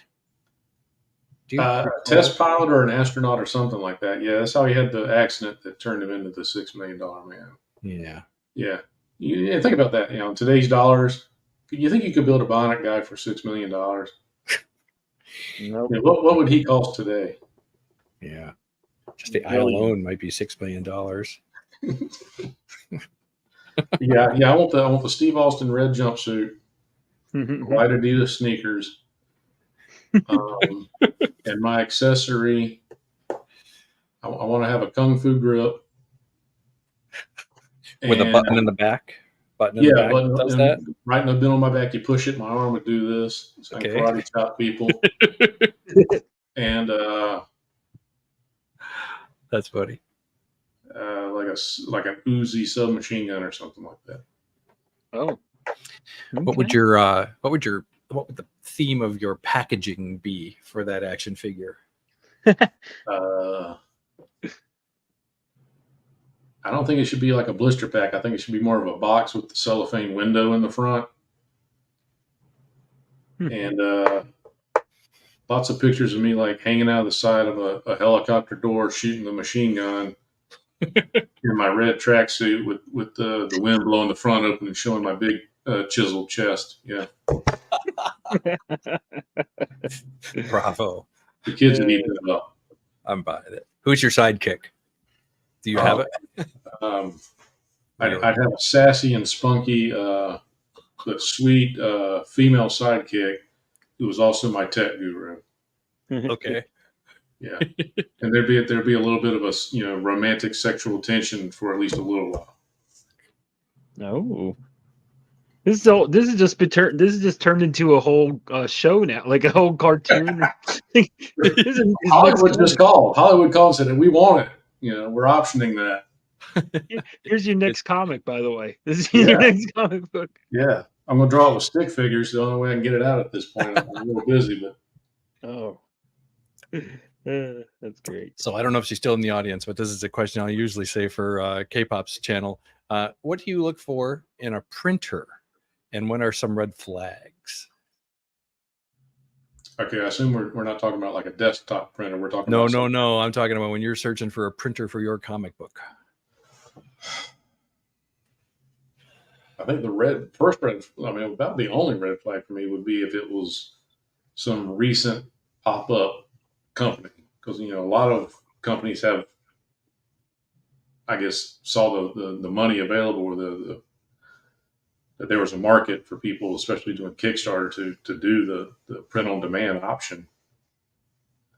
So I'd be looking for somebody who had a track record, somebody who has established himself, or is referred to you by another creator.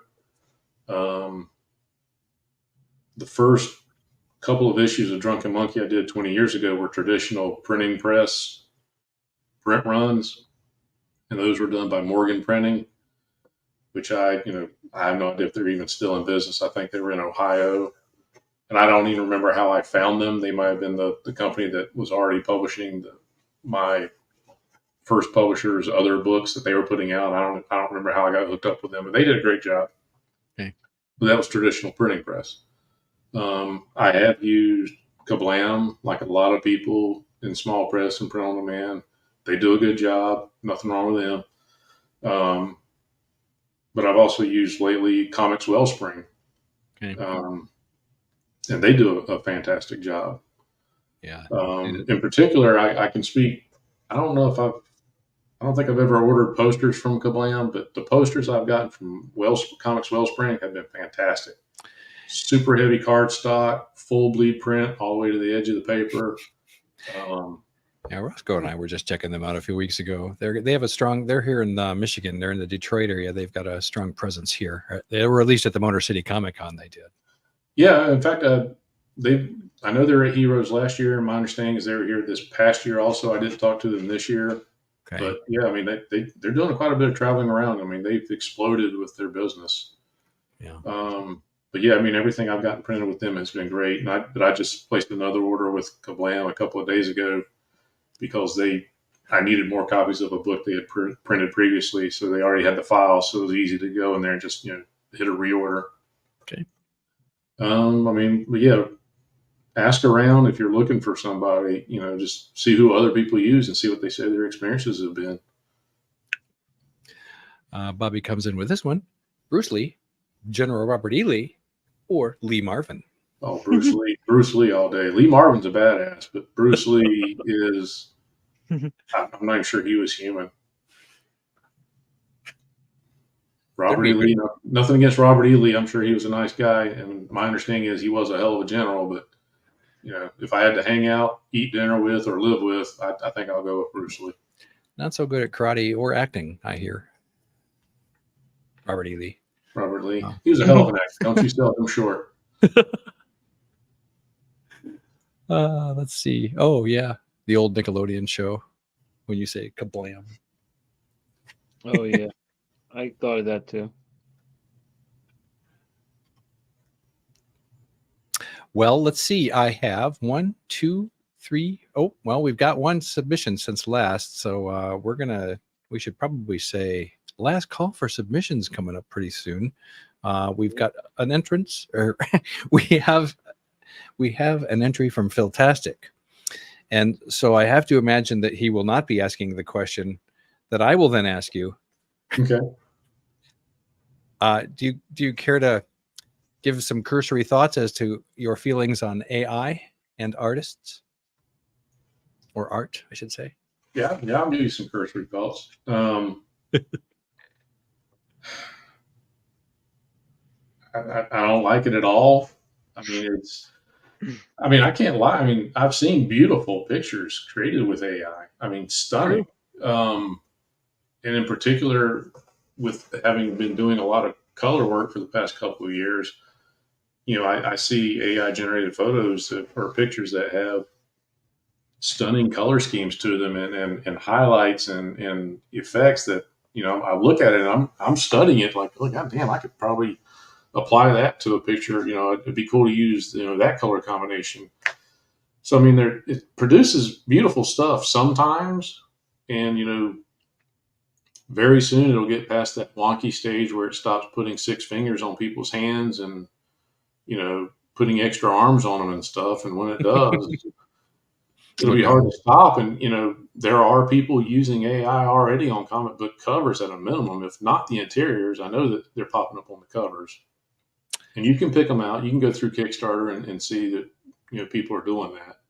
Whether or not they're admitting it or not is another debate.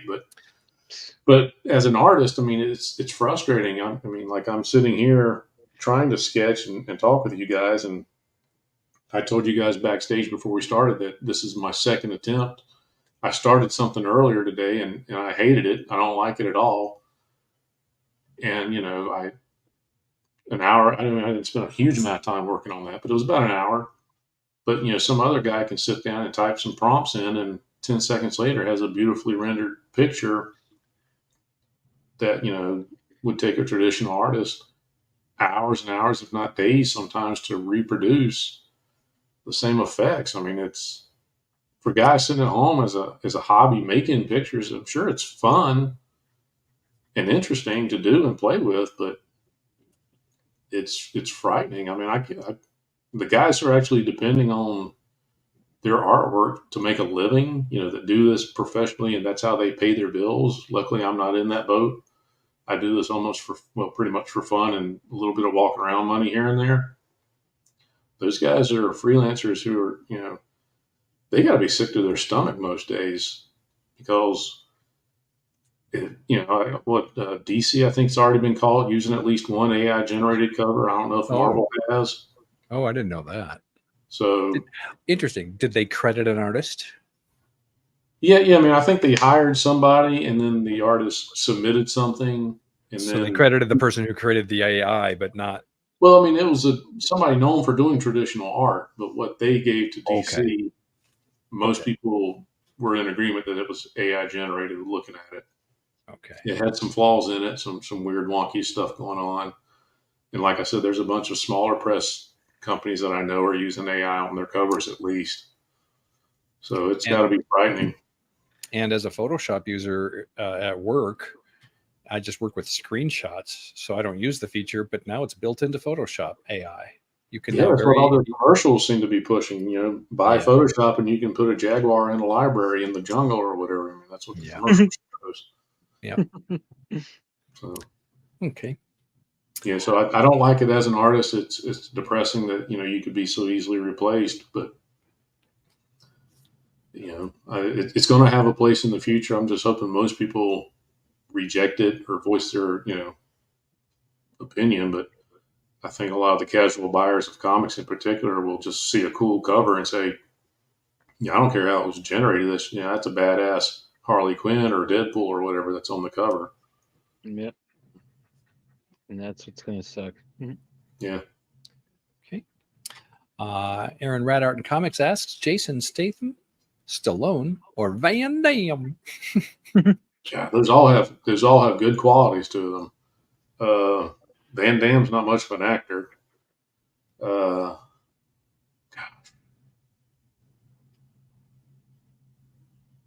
Just for the body of work, I'm going to go with Stallone for his longevity and total body of work. I did just watch Beekeeper the other day, though. I mean, that's a throwback action movie to the 80s. Yeah, that's Statham, right? Yeah, Jason Statham. Yeah. Yeah, so that's good, dumb fun action movie. Yeah, I'm gonna go with Stallone just for the total body of work. I mean, you could look at First Blood, the Rocky pictures, Expendables, Nighthawks. Is he doing a TV series now? I know he's doing a reality show with his daughter. Yeah, he's got something on Paramount, a gangster show of some sort. Okay, that's what I'm thinking of. I knew it was more than the reality show with his daughters. which he also has. Oh yeah, Tulsa King is badass. Oh, Yeah. yeah. Tulsa Good King. show. Yeah. All right. And Philastastic asks, if you can take over any sci-fi property that does not start with the words star or battle, what franchise are you taking over and why? Ooh. Wow. That doesn't leave a whole lot of options. Gosh. And if I were going to take it over, what the hell would I do with it? Wow. Spaceballs. Oh, that's a good point. That doesn't start with star or battle. Alien franchise? I'm just trying to think of, I'm just throwing out franchises. Oh, I do love the Alien franchise. I'm not sure what I would do to it to bring any kind of freshness to it. That yeah, that's the other thing. If it's not where do you broken. take it? Wow. I don't have a good answer for that one, or at least not right now. 5 minutes after we end the show tonight, I'll come up with something. Van Damme's a hell of an answer. Was he on a? Well, I think wasn't Van Damme in Electric Boogaloo? Breaking to Electric Boogaloo? Oh, I don't know. I think he was. You know, but a lot of athletes indoor, I would think they take like ballet because it has a lot of I don't know, physical training in ballet. Oh, so ballet dancers are strong people. You got to be very strong and in fantastic shape to do that stuff. it's like I can see dance being a part of an action star's training. Yeah, I think Van Damme was like a background dancer or an extra or something in Breaking 2 Electric Boogaloo. Mm-hmm. Stallone's the There you go. Yes, I think Dr. Van Hoot and I would get along good. He's good people. Good yeah. guy. He'll teach you how to dance. There you go. Oh, Matina. Yeah, that was the Superman cover, I guess. Yeah, it was Matina. He did. Yeah, there you go. The S was screwed up. Yeah, and that shows you like who's the editor. Who just signed off this? Sure, let's run with this cover, but the iconic symbol is jacked up. Yeah, good point. I'm not yelling at Matina anymore. I'm yelling at the editor who didn't catch it and let it go through. That's as someone who relies on other to quality control my work. I rely on you to quality control my work. Anyway, let's see here. Oh, there we go. Tony Danza, Van Danza. They could fight crime together. That'd be awesome, like a PI firm.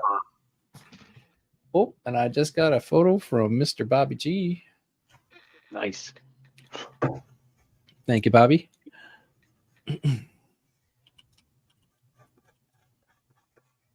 So we're coming up on here at 10:15. Oh wow, it's past my bedtime. Any more questions left? Let's see. Do I have any? Nope, we are plumb out. Let me double check. That's it. I think there's only one question left. I think so too. Do you hear something? Do you hear that? I don't. Let me look under. Oh, there it is.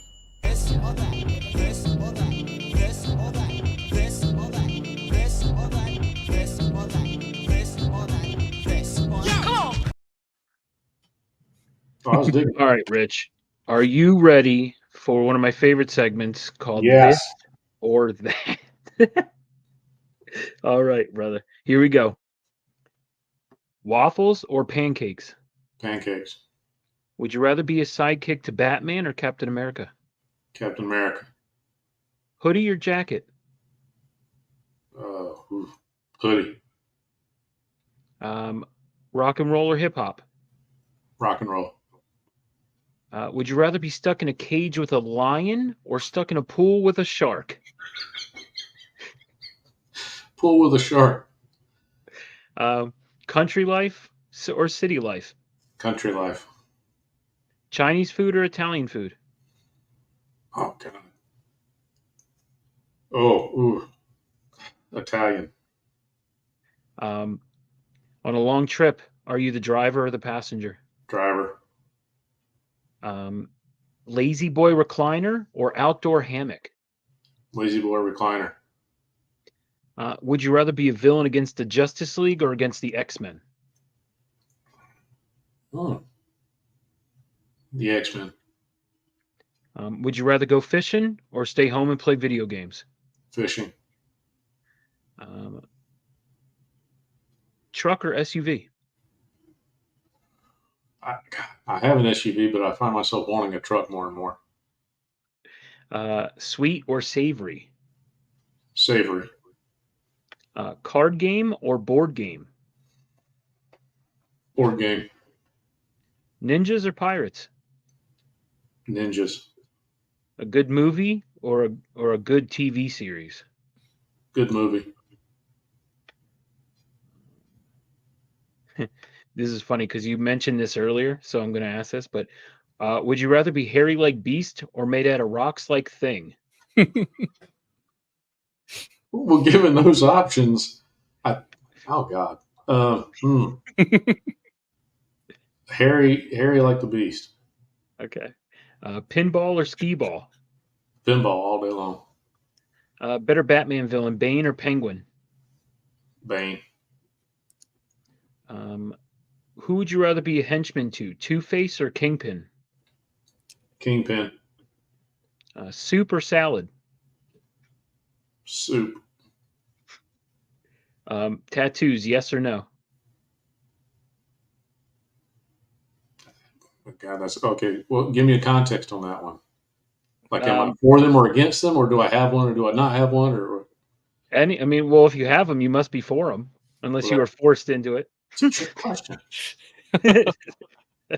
I don't have any, but I have no objections to them. So I'll say yes. All right, let's see what the community thinks about when you say when you answer this one. Hot dogs or hamburgers? Hamburgers. Hamburgers. Okay. Halloween or Christmas? Halloween all day long. What chore would you rather do, the laundry or the dishes? The laundry. You walk away. You don't have to take it to the river and beat it on a rock. You just throw shit in the machine. Some people do still, I think. No, I don't know. But I'm Eating laundry. Steak or lobster? Steak. I love me some lobster, but I prefer steak. Would you rather be able to speak with all animals or any human language on Earth? Animals. Breakfast food or dessert? I don't have a sweet tooth, so I'm going to say breakfast food. Okay. Vacation or staycation?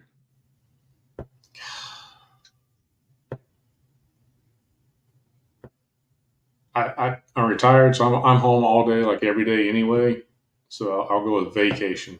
So that for me, every day is a staycation. What's your go-to, air guitar or air drums? Air drums. Would you rather be able to remember everything you see or everything you hear? Everything I see. X-Force or West Coast Avengers? West Coast Avengers. Pizza or ice cream? Pizza. Cats or dogs? Dogs. Throg or alligator Loki? Throg. X-Men 97 or Invincible? I wasn't a big fan of either one. I could take either one, so I'm going to say Invincible. There's a couple more here. Would you rather lose sleep or skip a meal? I like my sleep, so I'd rather skip a meal. Okay. Hot and sweaty or cold and shivering?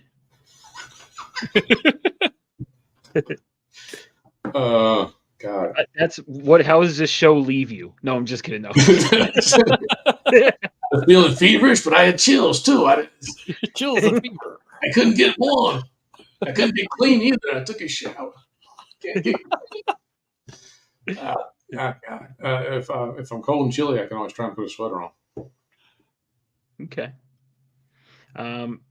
And then here's my last one for you. You ready for it? Would you rather smell like a fart from Swamp Thing or look like the Toxic Avenger?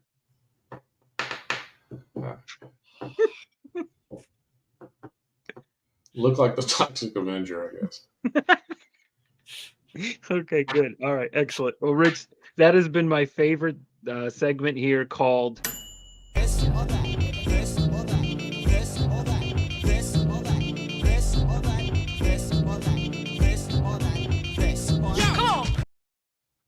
Yes. Awesome. Rich, thank you so much. Appreciate Oh, I that. appreciate it. Yeah. Fantastic questions. I love that. Yeah. It's been a Yeah, great it's one of show. my favorite. I love the this or that. Those are just a lot of fun. But Phil, how many Yes. does the Swamp Thing Bobby, he might, but if he does, I don't want to smell like it. Bobby says, "Does Swamp Thing even fart?" It's called swamp gas. Yeah, he's got to give off like decaying vegetable matter gases of some sort. Swamp gas. It's Ugh. called swamp gas. Yeah. Of course he farts. Oh man. So how many submissions did we get? Well, I just got one from Lorenzo. Oh, Like- nice. Like Nice. 30 seconds ago. So thank you, Lorenzo. Meeting the hitting that deadline there, Lorenzo. I'm glad Yeah. you got one in. Yeah. So I got a total of one. Let's see. 8. I got a total of 8. Awesome. One from each person. So eight. Sometimes people send more than one. This time it was 1 for 1. Are you ready? I can't wait. I'm almost finished with mine too. I just have to do the background and a couple more shading, but I got pretty far. I'm glad. Okay. But I can't wait to see what everyone sent in though. This is going to be great. So let's see here.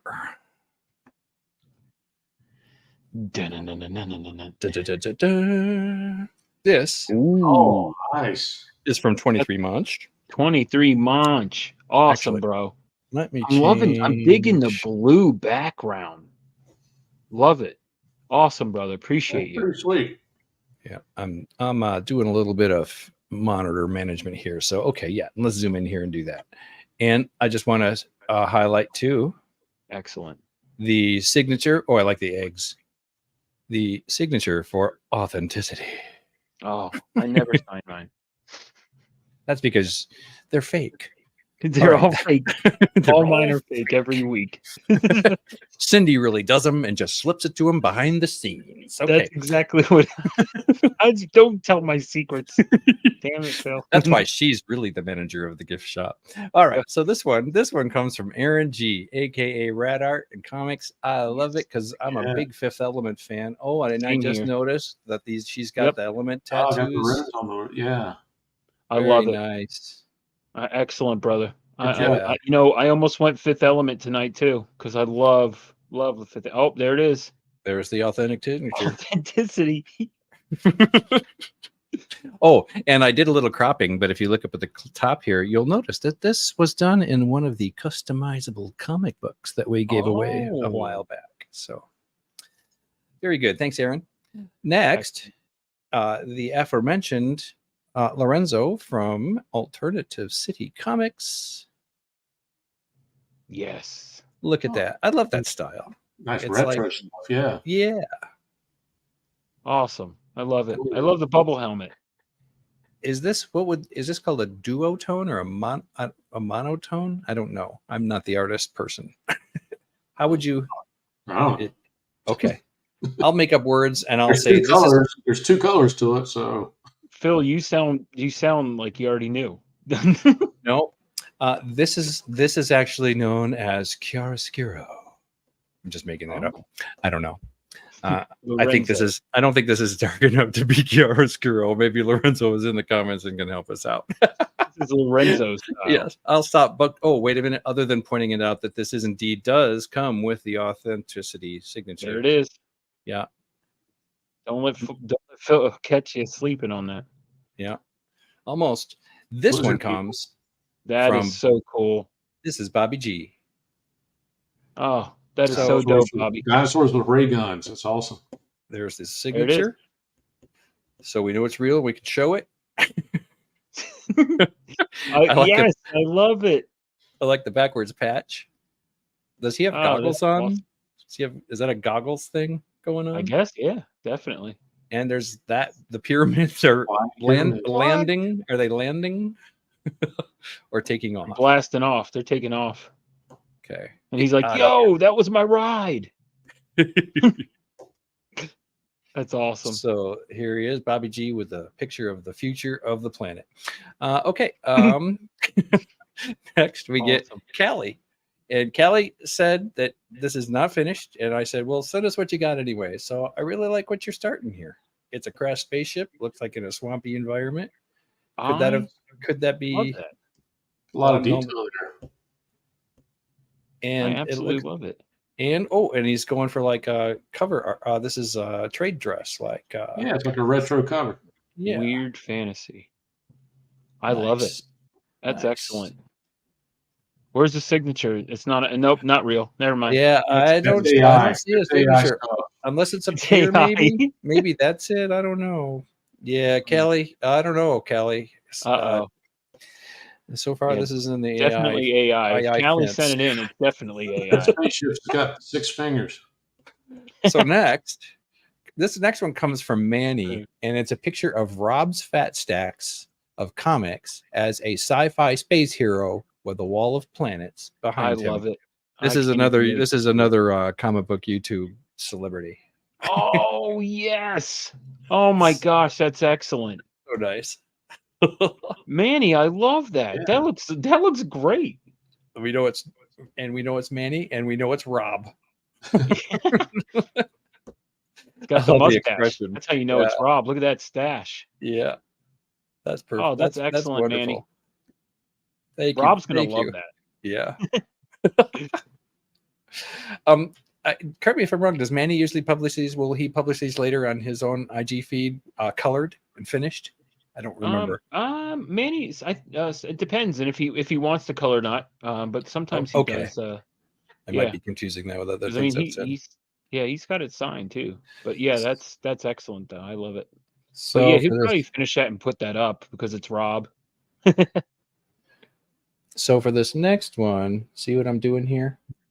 Oh, I'm going in here and I'm typing I'm typing. Oh, is it going to work? Yes. I want to do that because I want to display the title of this next one. This is what the next one is called, which was submitted by Philtastic. Okay. Whoa. Oh, wow. Huh. So this is the audience at a movie theater. This one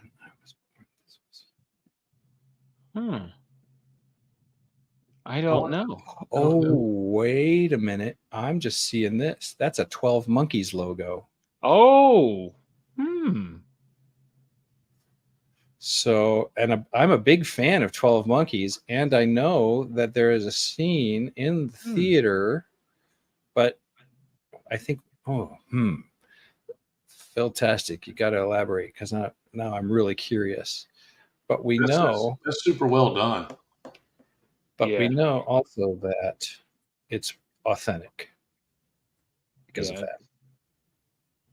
So bravo. Wildly creative. Tricky Trapster says yes. Wild. Yeah, people saying wild. Yeah, that is wild. Philtastic always is like he's on another level sometimes. It's crazy. Fantastic. And then last but not least, speaking of the devil, Tricky Trapster comes in with this one. Oh, excellent. Oh, shoot. Love the colors. She's oh man, that's wicked. Yeah, I do like the colors a lot. I like all the retro sci-fi. Yeah. Yeah. And I'm looking for Tricky Trapster's signature. More AI. This could be AI, Trapster. I don't know why I have a fascination with folks' signatures.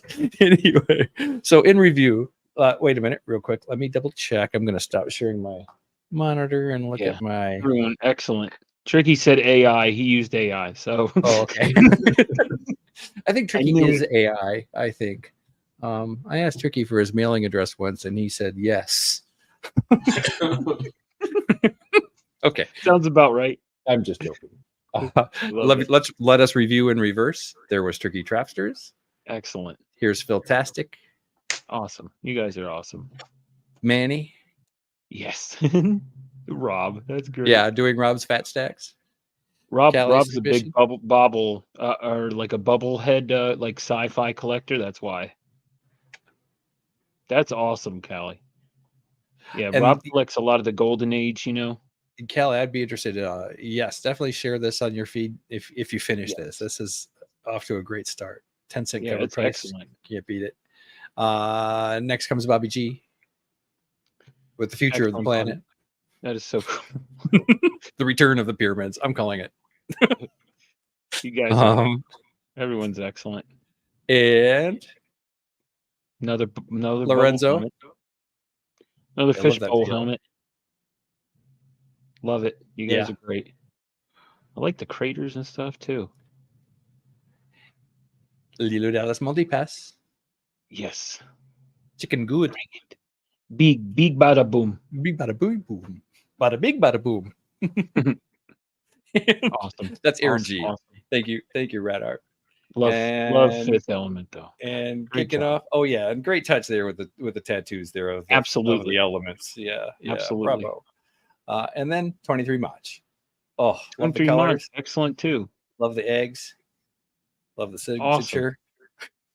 Yeah, make sure it's there. No. But I love the blue though. The blue Yes. makes it pop though. That's what I'm digging. I'm digging that. So you guys are all awesome. Thank you all so much for your at-home entries. We love them each week seeing those. I mean, it's so awesome. You guys are so creative. You're so just thank you all around. Truly appreciate you. Thank you everyone that's been hanging out, chilling, asking questions in the chat, and just hanging out with us tonight. Truly appreciate you. Now, Rich, I always ask, do you want to show yours first, or do you want me to show mine? You show yours first. It sounds Okay. dirty, but you show yours first. Excellent. All right, so I I did one of my favorite cartoons ever, which is Bob's Burgers, and I crossed over Bob with Omni-Man, Oh man. and he's Wow. fighting a giant mustard because I hate mustard, so a big mustard bottle. But yeah, and then I put Bob in his clogs, of course. I had Yeah. to. How much of that did you get done tonight? Well, tonight I did the coloring, and I did the shading. So That's awesome. yeah. You were being productive while we were sitting around here wasting time. I try. It was really tough before when I had the show and I was trying to draw and run the chat at the same time. I couldn't get anything done. So, Yeah. but yeah, this was fun. Like That's I said, pretty sweet.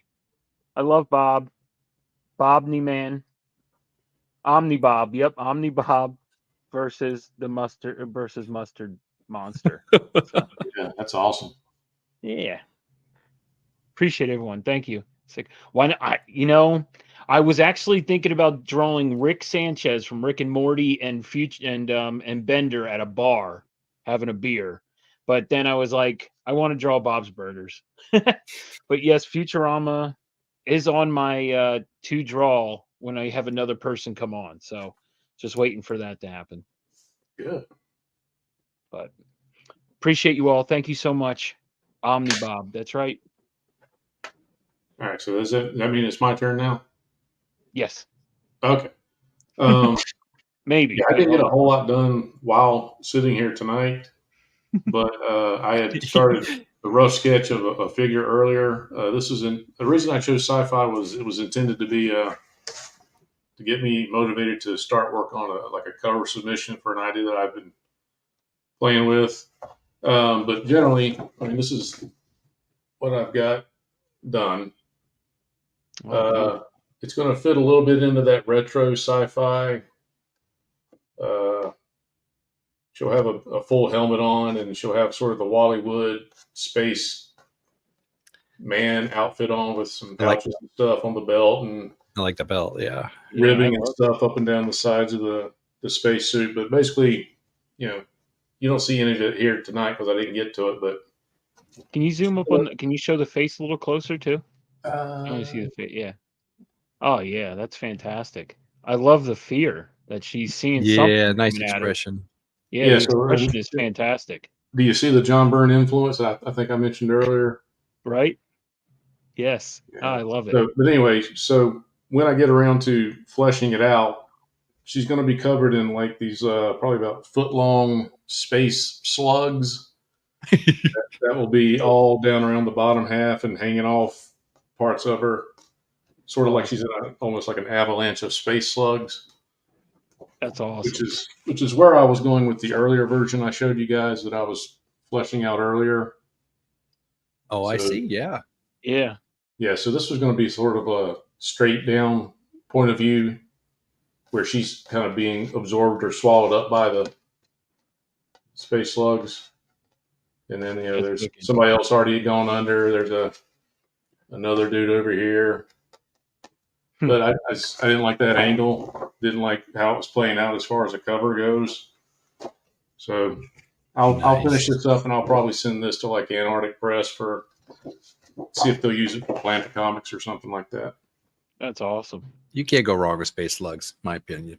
Who doesn't like a good space slug, right? I almost drew a space slug tonight. No. Damn it, I was going to do that tonight. Ah. And the whole retro vibe throughout the evening is great. Yeah, they're here, right? Yeah, I love looking at old Bollywood, like the one submission you had with the fake comic cover, weird fantasy or weird science or whatever.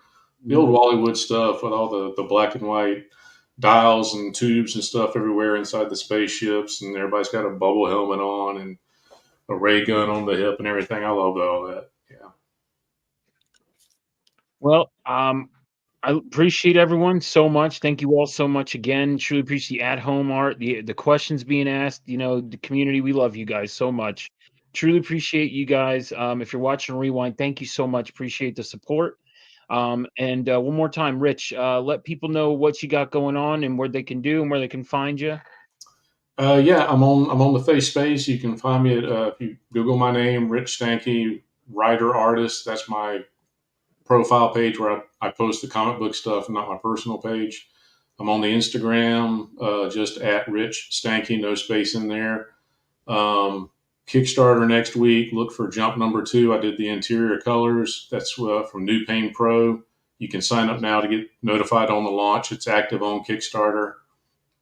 And also that campaign has another book that's part of it. They're putting out a New Pain Pro handbook to their universe, like the old Marvel Universe handbooks, where all the characters get a profile picture and detailed description of their history and stuff. Those are fun. So I drew and colored some of the entries in that and did the color work on the cover. And then Punch will be launching in September. That's pubescent, undercover, neurodiverse cryptid hunters. And so that's Could you say that one more time? yeah, I can. Pubescent, undercover, neurodiverse cryptid hunters. And that's a book I co-created with Keith looks so Champagne. dope. So, and that'll be from New Pain Pro, from his imprint. We'll do a Kickstarter, and he said probably early September. Okay. I really enjoyed this, guys. I love the questions. Great show. You clearly got some dedicated fans and good energy. So I really enjoyed this. Good times. Absolutely. Thanks so Well, much we for appreciate you, man. joining Thank us. you. Thank you. Yeah, I'm glad thank you. Roscoe's dad discovered you. Yeah, Yeah, right. It's true. Yeah, Papa Roscoe found you. Yeah. yeah. I thought Dad was here. He should join in. Yeah, right. Yeah, well, I don't know if he. Yeah, maybe. But again, I want to say thank you so much, Rich. Truly appreciate you taking the time Thank out you. to do the show. Phil, always appreciate you so much, brother. Thank you. Always a Thank good you. time. I couldn't do the show without you. So thank you so much. Appreciate you. I want to say thank you so much to this amazing chat, to everyone watching. If you're watching the rewind, hit that thumbs up, if you want to. I mean, you should, but only if you want to. And I just want to say thank you all again. Truly appreciate you, all the in-betweeners and everyone. And I'm just going to play my message that I like to play when beef. So be kind to one another. Be nice. Don't be negative. Everyone, take care. Hey, if anybody hasn't told you today, I just want to stop by and say you're looking pretty freaking awesome. Because you are pretty freaking awesome. So have yourself a pretty freaking awesome day. Okay.